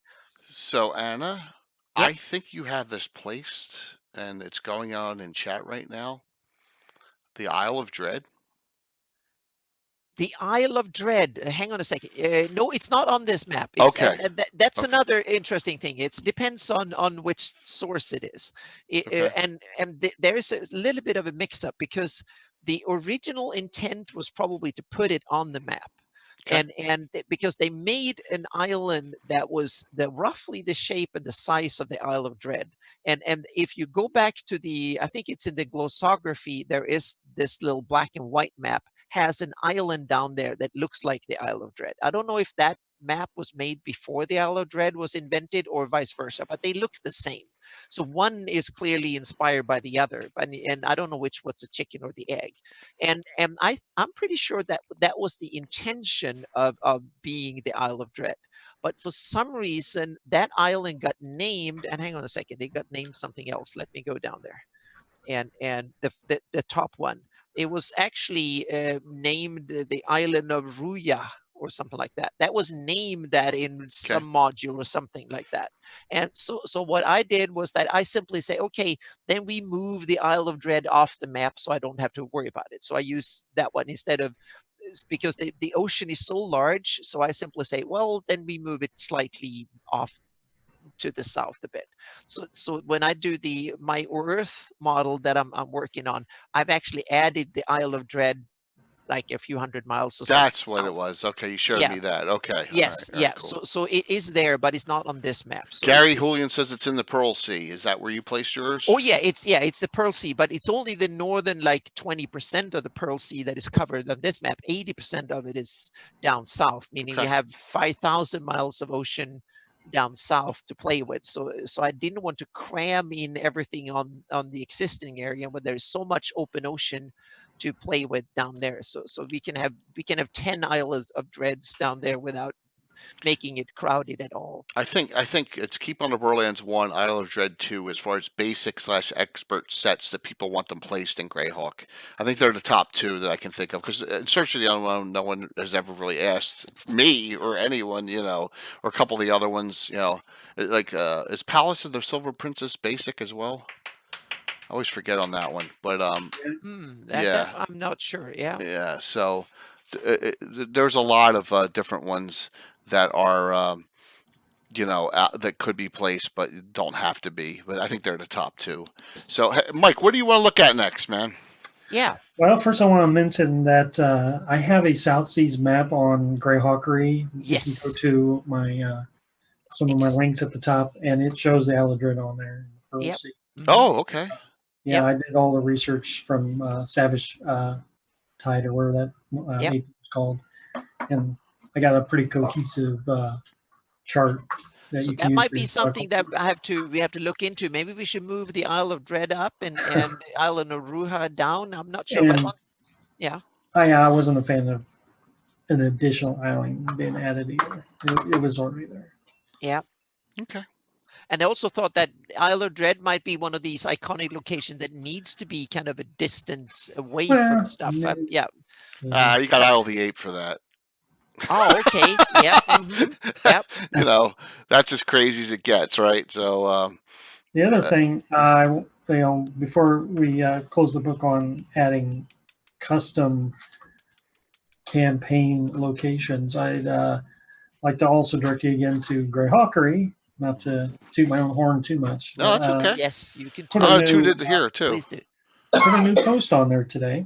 Yes, you do. Greyhawk locations to build on. I just picked 4 random hexes on the map as suggestions for players to put their own domain or their own castle. Or whatever. That's awesome. And I give my reasonings for why they're nice places to build. Excellent. So have fun. It's LinkedIn, so guys, check it out and definitely give some suggestions of your own in the chat bar that he has at the bottom that you can put your little your posts in there. And let me see. Did they say Oh my gosh, David's mother was ill in the chat. Was that it? So let me pop up Yes, I'm David, afraid. David's, and Jason's been on the whole night too. So let me get them all.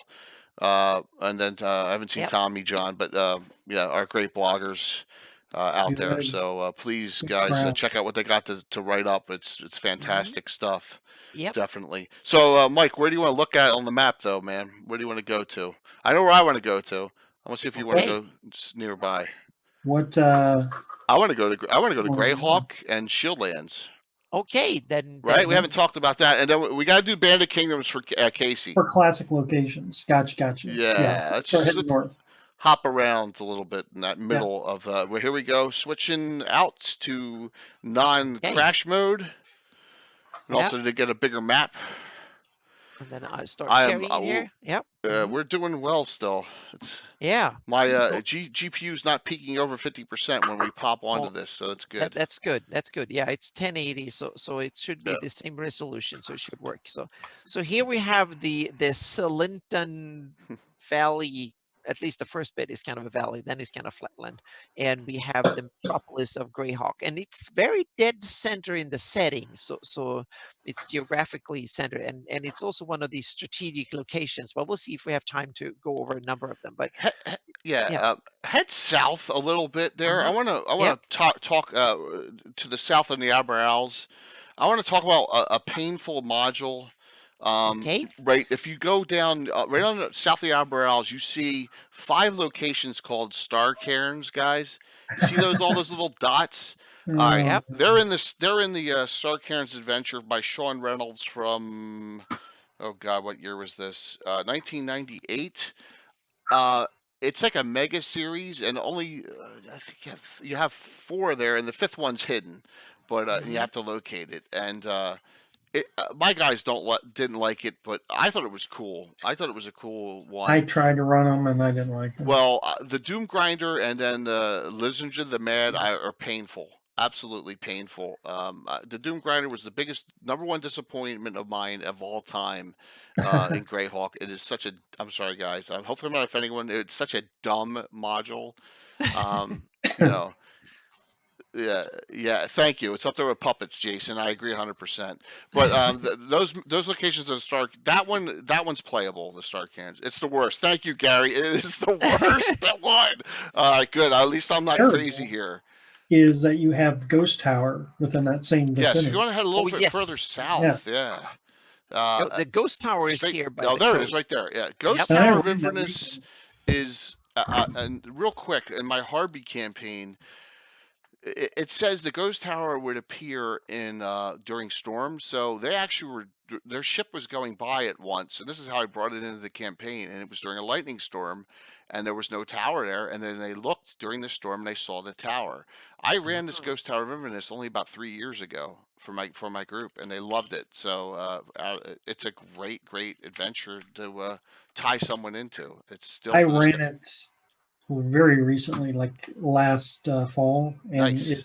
I had never ran it before. Loved it. Yeah, it is a great tournament style adventure that you can pull in and do a lot of things with. So, but I just wanted to point that out on the map. I love this area.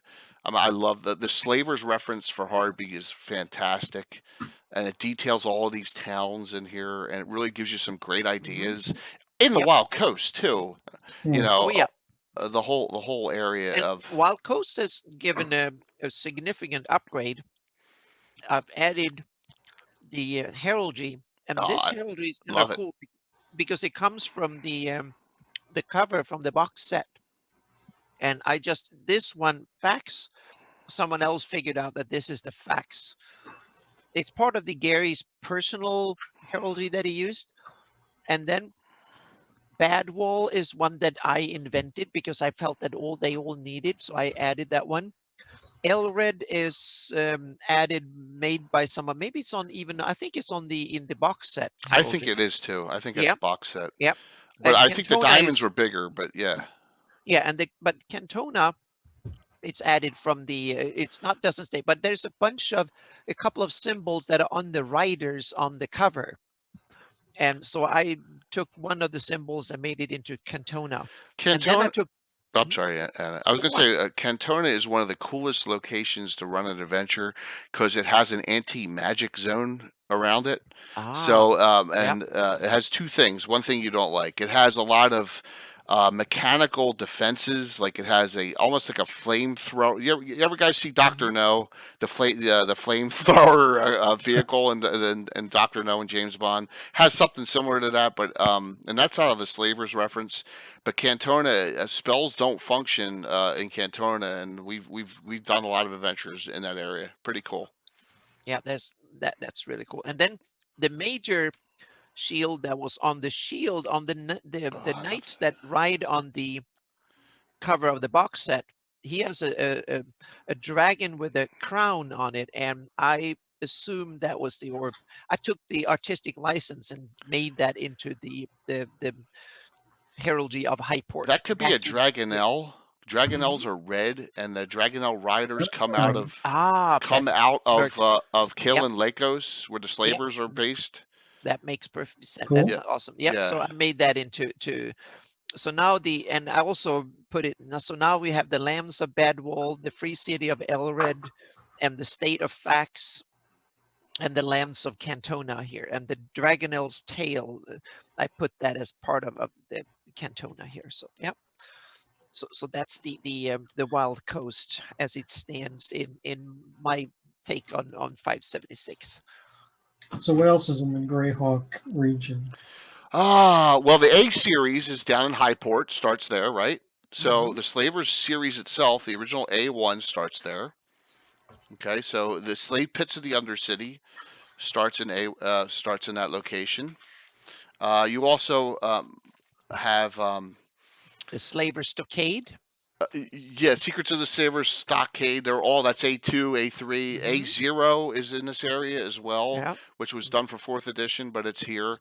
Yeah. So, and there, the Slavers reference module, Kale and Lake of Sudaham, Draken Keep. That's all. That whole Yep. area It's up. Yeah, is it's up here in is the where the Worm's Slavers Jaws are Mountains. based. Absolutely. Yep. So, I think that's it for that area. My Yeah. God, that area. And we have another adventure that has been kind of a classic from long time Greyhawk, and that's Moorcastle. And that is actually Yeah. located here. I'm sorry. I'm looking. I'm looking at it right now. It's such in Safeton, huh? It's Moorcastle was detailed in one of the Dungeon magazines, I think, with Yes. a whole bunch of dungeon levels and stuff like that. So, Morning Canaan's Fantastic Adventure. oh, Yes. okay, yep. Mm-hmm. Then it Absolutely. was expanded on for 3rd edition in Yep. Dungeon 112. And then we have the north of the Mistmarch area here, with Diamond Lake and stuff, where you had a lot of the adventure, the first Paizo adventure path, wasn't it? Age of Supermod. Worms Yeah. Supermod. Mhm. Okay, that's it. started around that. Okay, it's a Yep. Supermod you're Kind of talking like about. that. Got it. Mm-hmm. And we have another location, Tensor's Castle and Mage Point, that plays a prominent story in the Gord books.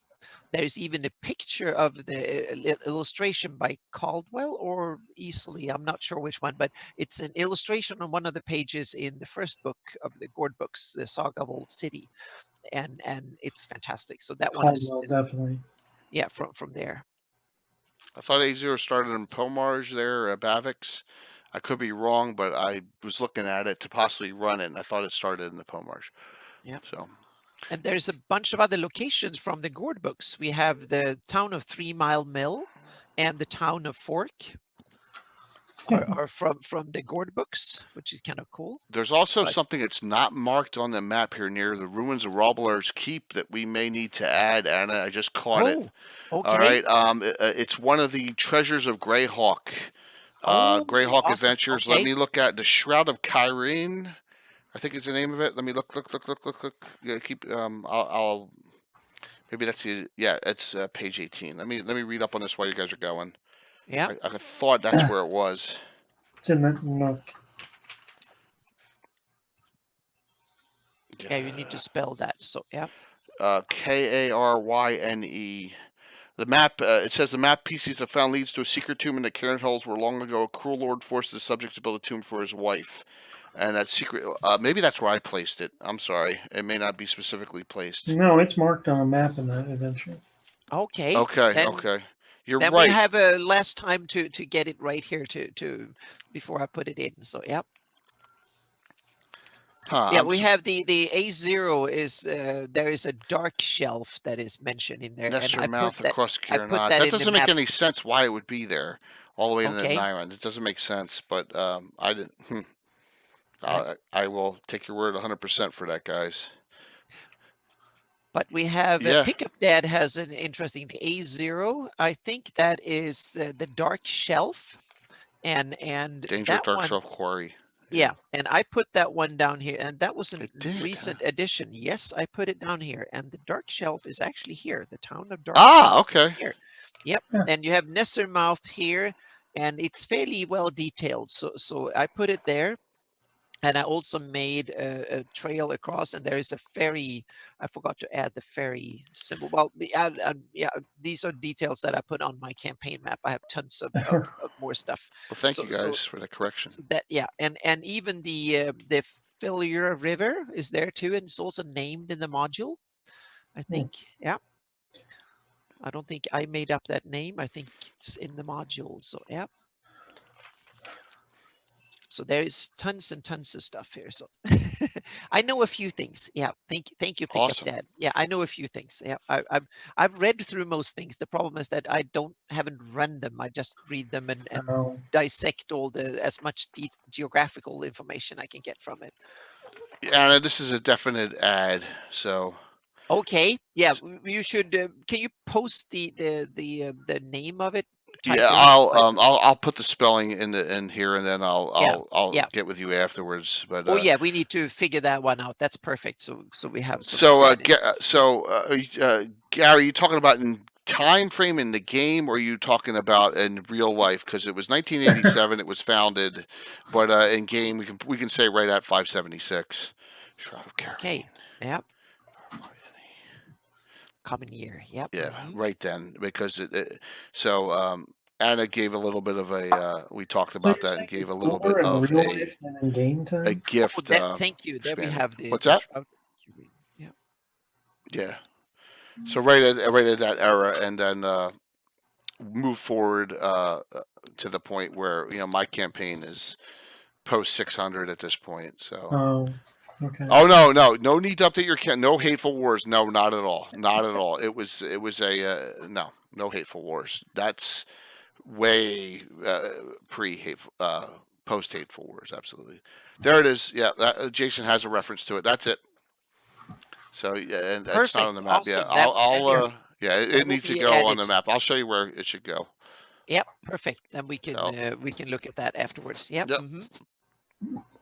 Okay, so let's where Shieldlands you said we have to go Yeah, to and then Shieldlands. Bandit Yep. Kingdoms too. Okay, yeah, they're kind of in the same Okay. vicinity. So let's head north of the near Div, and it's so good to see. And I have another one of my favorites up here too. So, but No, let's take a look here. it's not a town, Jason. It is a tomb or a dungeon that should go on the Mhm. map. Because Oh, it's cool. Yeah. yeah. So here we have the old crit wall that I think my guess is that it started out as one of the forts or strongholds for the Great Kingdom when they advanced and conquered the area like 600-700 years ago or something like that. Or 800 years, yep.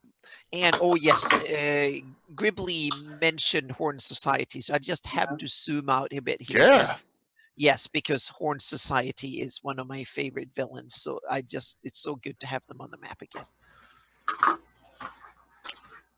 So it's funny, Anik, how your map and my map now, the Free Leavers lands are so much bigger than that now. They're Yes, so small. and that's this thing. Yeah, it's kind of I went with your idea, but for some reason that slept through the cracks here. So that's one of the that we might have to redo to it. expand it down to where the Yeah, Retenza I should hits the other probably do river. a Yeah. final edition. So let me do that.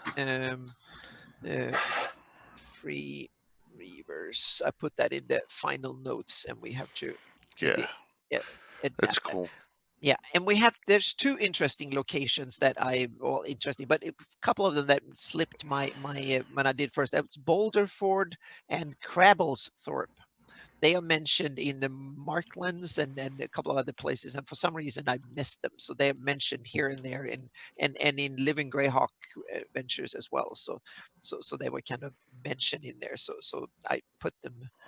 They're talked about generally where they are, so I had to kind of put them in the exact location. So and the one of the interesting things here. Linda, I'm Oh, sorry, what? we missed a question way back. Lender's asked, Oh, is there a symbol for undead sites on the map? not undead sites. I have an undead cultural moniker. So if a city is run by undeads and full of it, I have just like you can have for humanoids, for giants, and for drow and stuff like that. I have you have a skull marker, so you can have certain racial attributes of certain, if like an elven city or a dwarven and so on. So there is an undead moniker that way. Yes. Hmm. Mhm. All That the you can areas of use. states. Yep.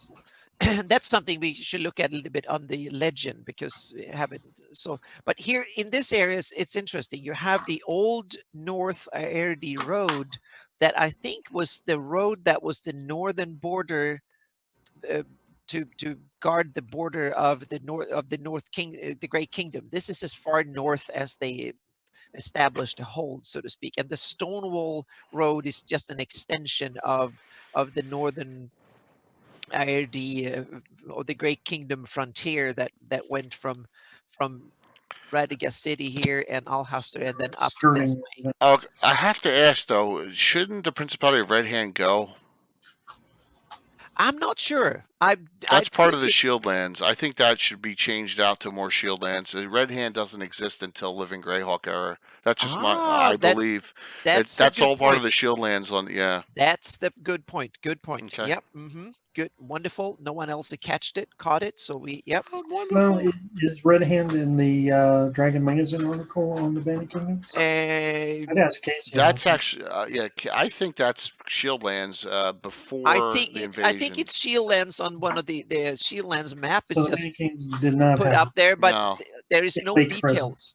It's but on the other hand, Alhastra has always been described as one of the Bandit Kingdoms towns. So this is one of these interesting things. If you look at the map, that part Shieldland sticks out that way. But if you read the text, Alhastra is mentioned as one of the bandit hideout lords. What you could do is just remove it as I don't think it's Red Hand though, and maybe it should be Principality of Alhastra. That might be, yes. And just remove the Red Hand for the time being. Yeah. Yep. So I need to do some research for that tomorrow. That's so, a tough one. It's a tough one. Yep. It's one of these things that. Yep. Oh, perfect. Oh, Thank it is you. on there. So Red Hand is that early. Red Hand's mentioned in Dragon 56. Well, if it's okay, then if it's mentioned that early, then that's then it's good. Then you're good. Yep. Okay, cool. Good. Excellent. Thank you, Jason. Yeah, You awesome. saved my bacon here today. That's good. Oh, that's awesome. Yep. Should be a marquee. Okay. All right. Hey, Jason, that's great information. Thank you so very much. I believe it's just a marquee. Okay, so instead of a principality, it's a marquee. Excellent.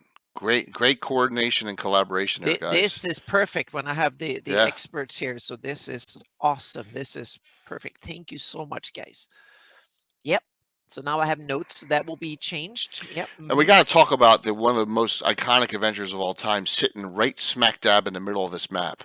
Oh, you mean the White Plume Mountain? Yes. I mean, guys, what a classic adventure. And I'll say this, and I don't know if you're going to agree with me, but I thought that Return to White Plume Mountain was pretty good too. I think they both were good adventures. A lot of the returns aren't as great, but I like to Return to White Plume Mountain as well.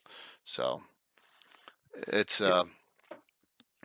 just a cool location. Thank you so much. Yeah, it's a great location, and oh, thank you so much for Lendris, and yeah, I worked on this over 20 years. I started laying down the groundworks in '97. And the oldest parts of this map I actually started making back in 1998. So it's been a 20-year project and then some. So yep. Casey is taking credit for the shield. The Red Hand.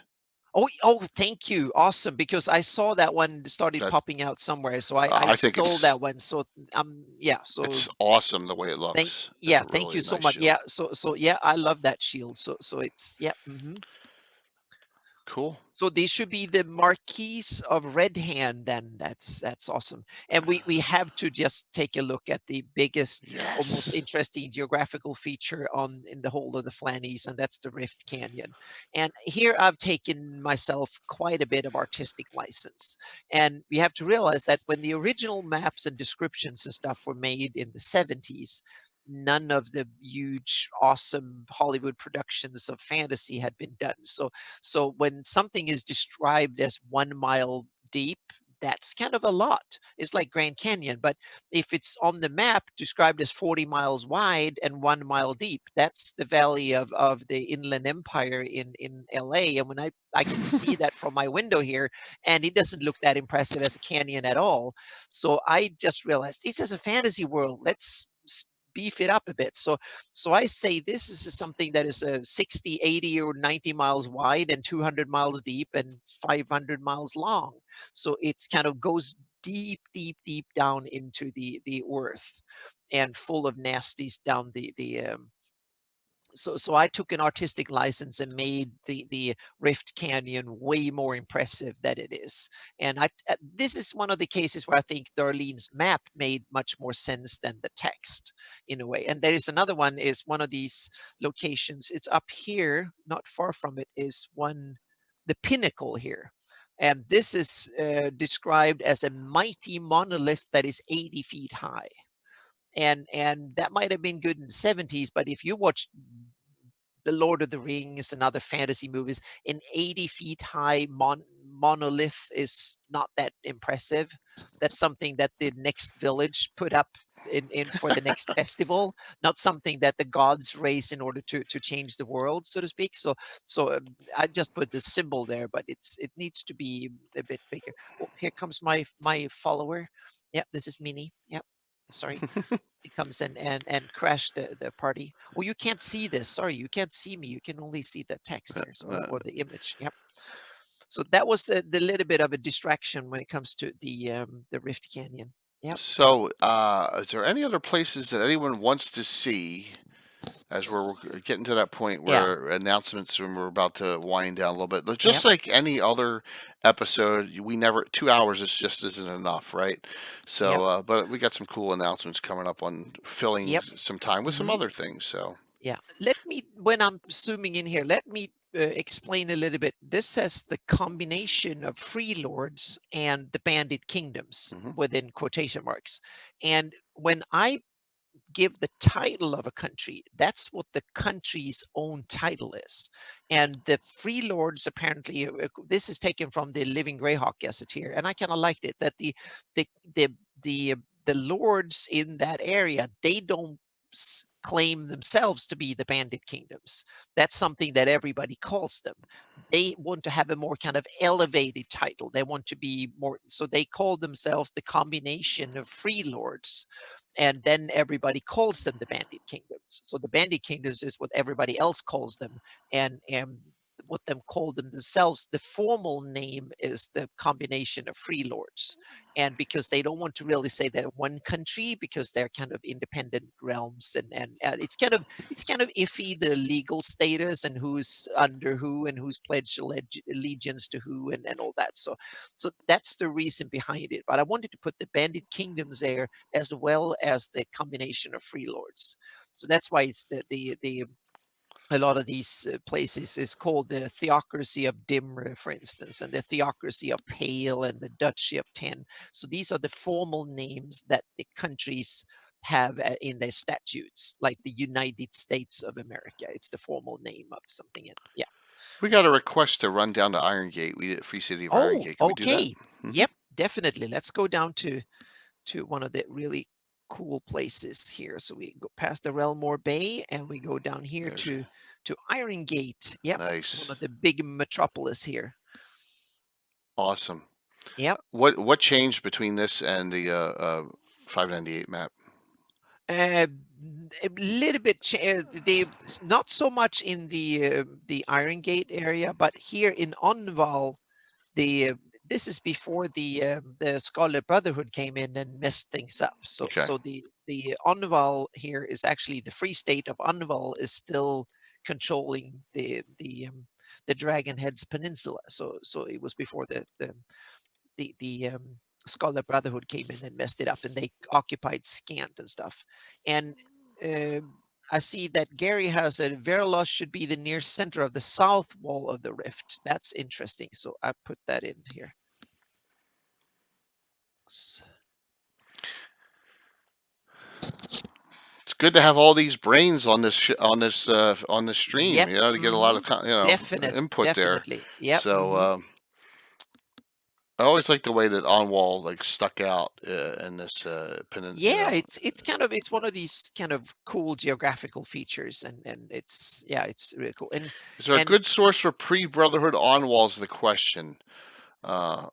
no, not that much. But the Living Greyhawk had tons of information of On-Wall. So most of what's here, it's from the Living Greyhawk campaign. Okay. I just backtrack the political situation to the 576 before the. So your best bet, Gribbly, to answer that is this map here is probably very accurate for 576 and probably gives you a lot of good information.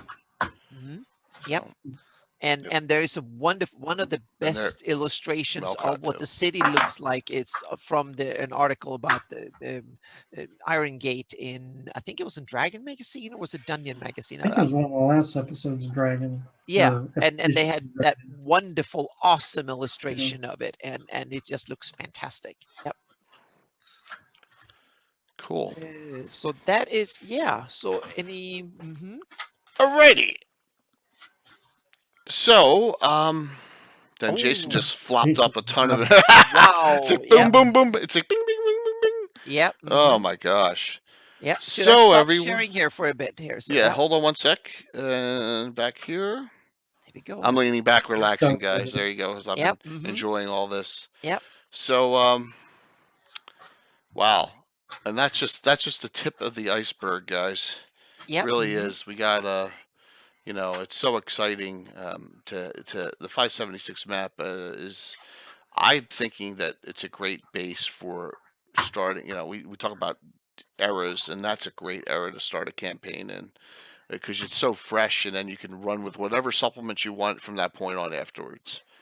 You know, whatever you want to incorporate in your game, you can. Yep. And you can really run with it. So that's neat. Yeah, it will definitely be my base map going forward, so to speak. The other ones will be delegated. I will make a page with all the old versions and stuff that you can download. Whoops, that was my bad. I hit the wrong button. Woohoo! Sorry. Yep. Go ahead. I'm sorry, Anna. Go ahead one more time. You were saying. No, I was just saying that the 576 will be a great base map going forward, so to speak. So the 598 map will be retired with a bunch of older versions and that's stuff. What I was trying to do. So so the 576 map will be the base map going forward. Nice. And then I will also release my campaign map first. My patrons have been looking at it, but that will come out just as an esoteric version. If you want to see how my home campaign map looks like, you can have that as an alternative that will come out too. Excellent. So let's do some announcements here while we have 10 minutes. But will 598 be available still? It's available, and there's so much detail on it. Yeah, it will still be available, definitely. But it's not been updated. There's a whole bunch of research and stuff that has gone into this one. And I don't think I will spend all that time backtracking into it. We'll see. If there's huge demand, I might take some time later on and actually update the 598 map. Yeah. But it's a lot of work to do it. So, yeah. My issue is all my edits for Mana are on the 598 map. Yes, but you want to have it on this map. So we're gonna. It's gonna take a day or two, but we'll. It will be done. And we will have to do that, so to speak. And you might want to have additional edits done. So absolutely. There's a lot of great locations that we could place, and I really appreciate that. So, Mike, what's going on, man? Well, I'm still posting creative stuff on Greyhawkery. and I'm like 1.5 chapters away from finishing that damn Ghost of Saltmarsh book. Oh, I'm gonna finish it if it kills me. That's great. Otherwise, I need to get something cracking for the next Orth Journal coming up for Gary Con in March. That's about it. I submitted my article for Gary Con, and I know I'm sorry, he's probably going to watch this after the fact. I know Christoph wants these what if scenarios. My scenario is not a what if. My scenario is it's Infinite Earths. It's about what's going on in my campaign. You're going to do something for what if, right? In your scenario, your campaign. I think I'm gonna try to throw out some Sea Princes this time. So it's going to be your campaign, which is great because Probably so. it's an unconquered sea princess. What if? Yeah. What if they're not conquered? Yeah, that's perfect. That's another alternate scenario, and that's good. That's excellent. Cool. So what else is up, Anna? well, first I'm going to do the changes that we came up with this during the show. So thank you so much for the additional insights. So it's Jason and Gary and all the other ones in chat. It was awesome to have so many experts. Yeah. So I will glad you- do that, and I will export. So it will be the JPEG, the PDF, and the Easy Zoom online map will come out in a few days. And then after that, I will concentrate on the river map. The wetland river map will come out, and it will be before GaryCon. And then my patrons will get access to the source material really soon, the illustrated document and the layered PSB files and stuff. That will be on my website too within a couple of weeks.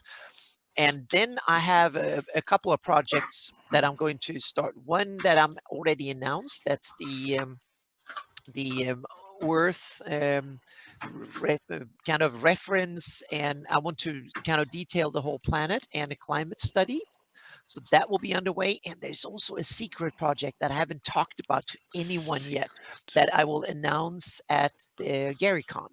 Oh, And nice. so at the seminar, and there will also be a handout that will contain some of the new material that I'm working on, that because this has taken 9 months, but I'm working on another project that has been high on my to-do list for a long time, and it's Greyhawk related. So that's coming up because now I have a lot of free Greyhawk time thanks to my patrons to start working on it. So there will be new stuff coming out. So I think that will be really cool. And I have a couple of other projects that have been a little bit on the hold. The Lendor Isles and Ratik has been in the pipeline for quite some time, but I have a technology shift. There's a whole bunch of new software coming out that will make it possible to do way better. And I'm holding out because there will probably be another month or so until I get a good version that is good enough that I can actually create and render these areas in better detail than ever before, way better. So I want to not go ahead and do and kind of nail these areas down before I have the best tools available. So I'm actually holding off a bit, but there are some other cool projects that I will definitely do in the meantime. So I'm not spending that time doing nothing. And then there will be a handout at the my mapping seminar at GaryCon, and that will be available as a PDF first to my patrons at the same time as the seminar, and then it will be available for everybody to download, and there will be a whole bunch of new cool presented. You are going to be so busy at GaryCon. Yep, I have 4 seminars that I'm a part of, so it's going to be fun. I'm looking forward to it. And I know we're trying to get some other things. I know we had a request for a game adventure with you, me, Carlos, and someone else. I'm like, I don't know if we're ever going to be able to all have free time to do a side game of something, but we'll try. I said there's going to be a lot of drinking going on, but I don't know if there's going to be a lot of that gaming going on. So, yeah, but Anna, this was an awesome. I really thank you for all the work you do on this. It is so. I know that it enhances my campaign like 100 times just by. I mean, I start every session in our game with the map blown up in the area we're doing it and the blurb about what's going on, and it's fantastic just to have that reference. And like I said, thank you. And like, it's the guys, it's the most cost-effective Patreon that you can have, right? I'm putting it up again. Seriously, Thank you. definitely, it's worth every penny of it for that Patreon, guys. So if you're not a member, you get immediate access to everything. If you do that Patreon at $5 Yep. a month, it's And you also get to no-brainer. tell me what to do more than anybody else, so to speak. So, Yeah, Mhm. definitely. Right, Gitano. It's the best Patreon ever. So Thank you. Yep. absolutely. So this is what's going on. Tomorrow night we finish up part 2 of Trials of the Legion. Reunion is the name of it, and I know there's a couple little weird. If you watch it last Thursday, there's a couple little weird things going on. It's all tied into the campaign. The number one thing was, what is this metallic clockwork-like bullet land shark doing? All right, you have to watch. All right, that's all I can say. Along with all the demons and the priestess of Ayus and all the other crazy stuff going on. So plus I got a whole bunch of new, and you may have seen the post, I got a whole bunch of new Dwarven Forge Leonard Lakofka gave me and Whoa. sent to me. Mhm. And it's this new generation of Dwarven Forge has pre-built-in LED light up stuff. It's really awesome looking. So check that out for tomorrow night, or look on my Facebook posts or in Discord the posts, and you'll see some of that stuff. I thanked Leonard, and he was ecstatic that I'm using his stuff he sent me. No Gabbin this Sunday. Super Bowl guy, sorry. Okay. But Go team. next Wednesday, let me see. I always mess this up. Next Wednesday on the next Legends and Lore, this should be the right one. No, that's not the right one. We're on the 7th. We're on the 8th episode already. Correct? Next time for us. Well, that's awesome. You need to get Tim Kask on so he if it's- can here we learn go. how to sell bullet. That's awesome. Yeah. Episode next week, history. Okay. Bullets, yes. I love. Yeah, good luck with the Niners there too. Oh, boy. History next week. Now Yep. we're gonna try. We may bounce around, but we're gonna do some key moments in early history. We're gonna try and have a guest on or two, maybe experts in certain topics. My favorite. I want to hear the Battle of Emerald Meadows, and that's you all, Mike. I want to hear Yep, about it. I you really read want to hear me. the details about it. My campaign started there in 1980. I want to hear about what actually happened instead of just one paragraph. Also, there's a gentleman. If someone knows his name, he does the Battle of Emerald Meadows in chainmail rules at GaryCon Oh, on a full table. I I've seen the saw it. pictures from it. Yeah, I'm trying to. I'm trying to get him. Oh, that will be awesome. I'm trying. Yeah. So. Yep. That would- I've seen the table set up, but I haven't seen the game. Could limit it to just battles and spend 2 hours. We may limit it to some things. History is very general, and Anna and Mike and I will talk. I babbled so much this episode that Oh, it was great. I can be way more. Casey, Gary's I will be. got an open invitation to come on anytime he wants, right here. So I'm going to say this though: the week after this, the 12th of February, we're going to have Living Greyhawk people back. Okay, that's the idea. We want to have 2, but we want to limit it. It'll be the Wednesday right before the fundraiser event. We want to limit it to 2 maybe new people who weren't on last time, and go in detail on what they did in Living Greyhawk.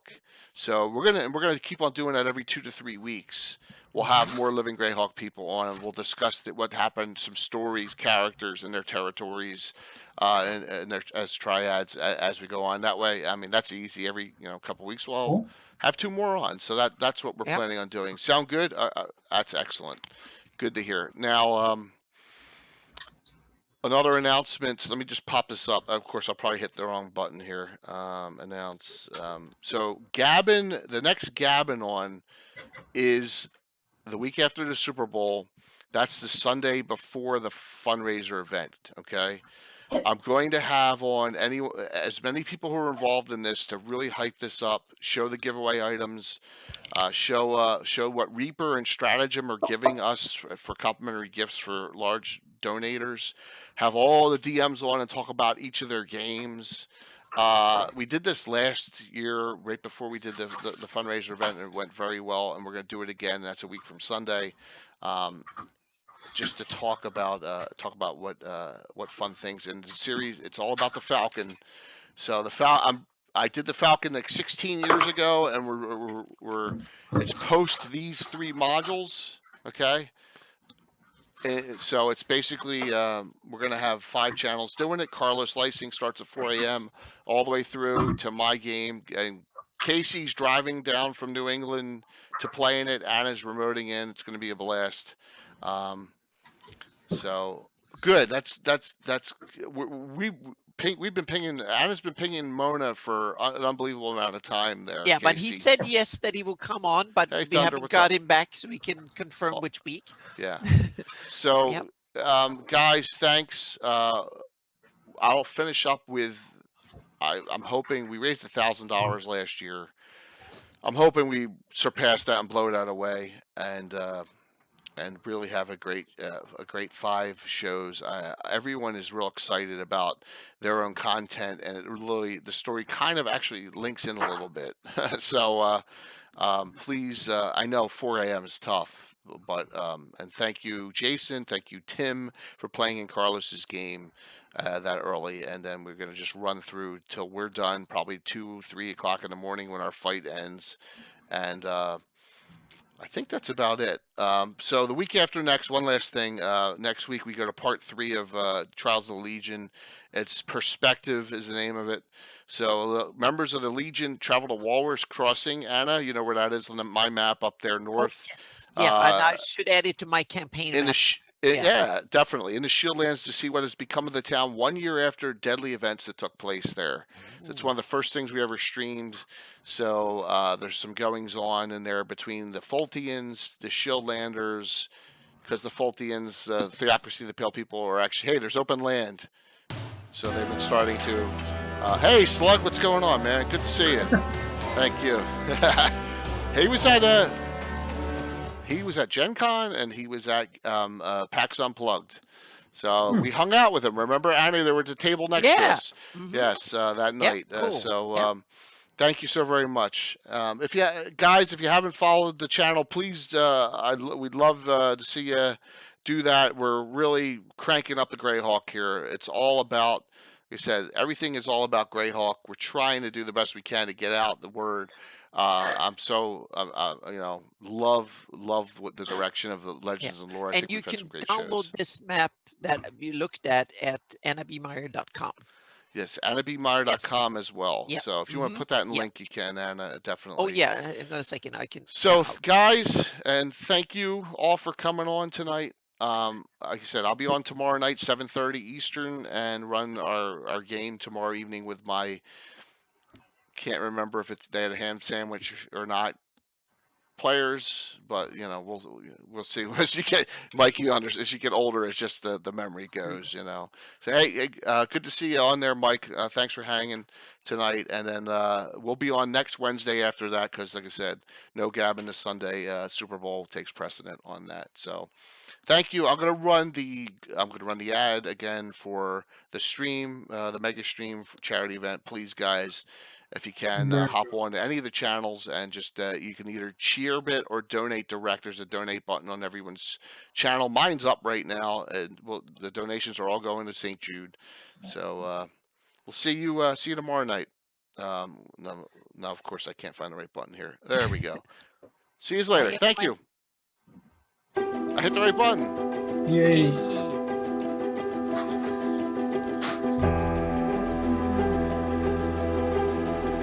Oh, and Casey, I gotta talk to you about something too with your character. I gotta know one item that you added after the fact. Yeah, the Gauntlets of Ogre Power. Ow. So, put the +3 Longsword Defender back on. Yeah, I can't. We'll talk about it at some point. This character's gonna be awesome still. Can't wait to play a dumb character. He's going to be entertaining, a half-orc, especially Priest of Kellen. I can't wait. With a 6 intelligence. And I'll be Anna's best friend for that adventure. Now you gotta come up with a name for your Elven Cavalier.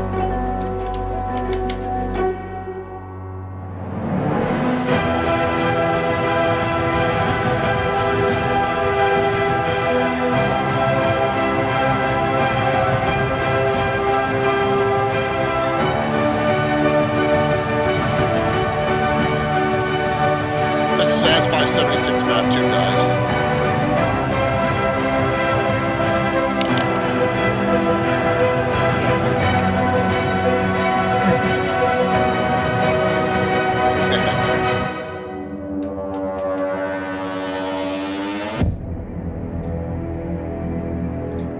Turn of the Falcon. Oh yeah, it's a great video. This is fantastic. Yep.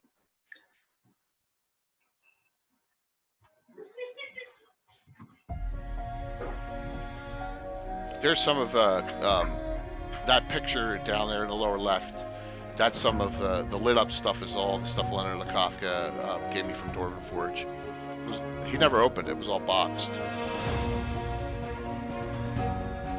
You'll be okay without. Dang it, you'll be okay without the gauntlets there, Casey. Trust me. First off, priests can't wear them. It's fighters. Going to burger power. Nah. But you get the defender back. It's first edition. Damn. For 1E2E. Yep. Plus my players are going, what are you doing? It's alright. So we'll have a fun time. We'll have a blast.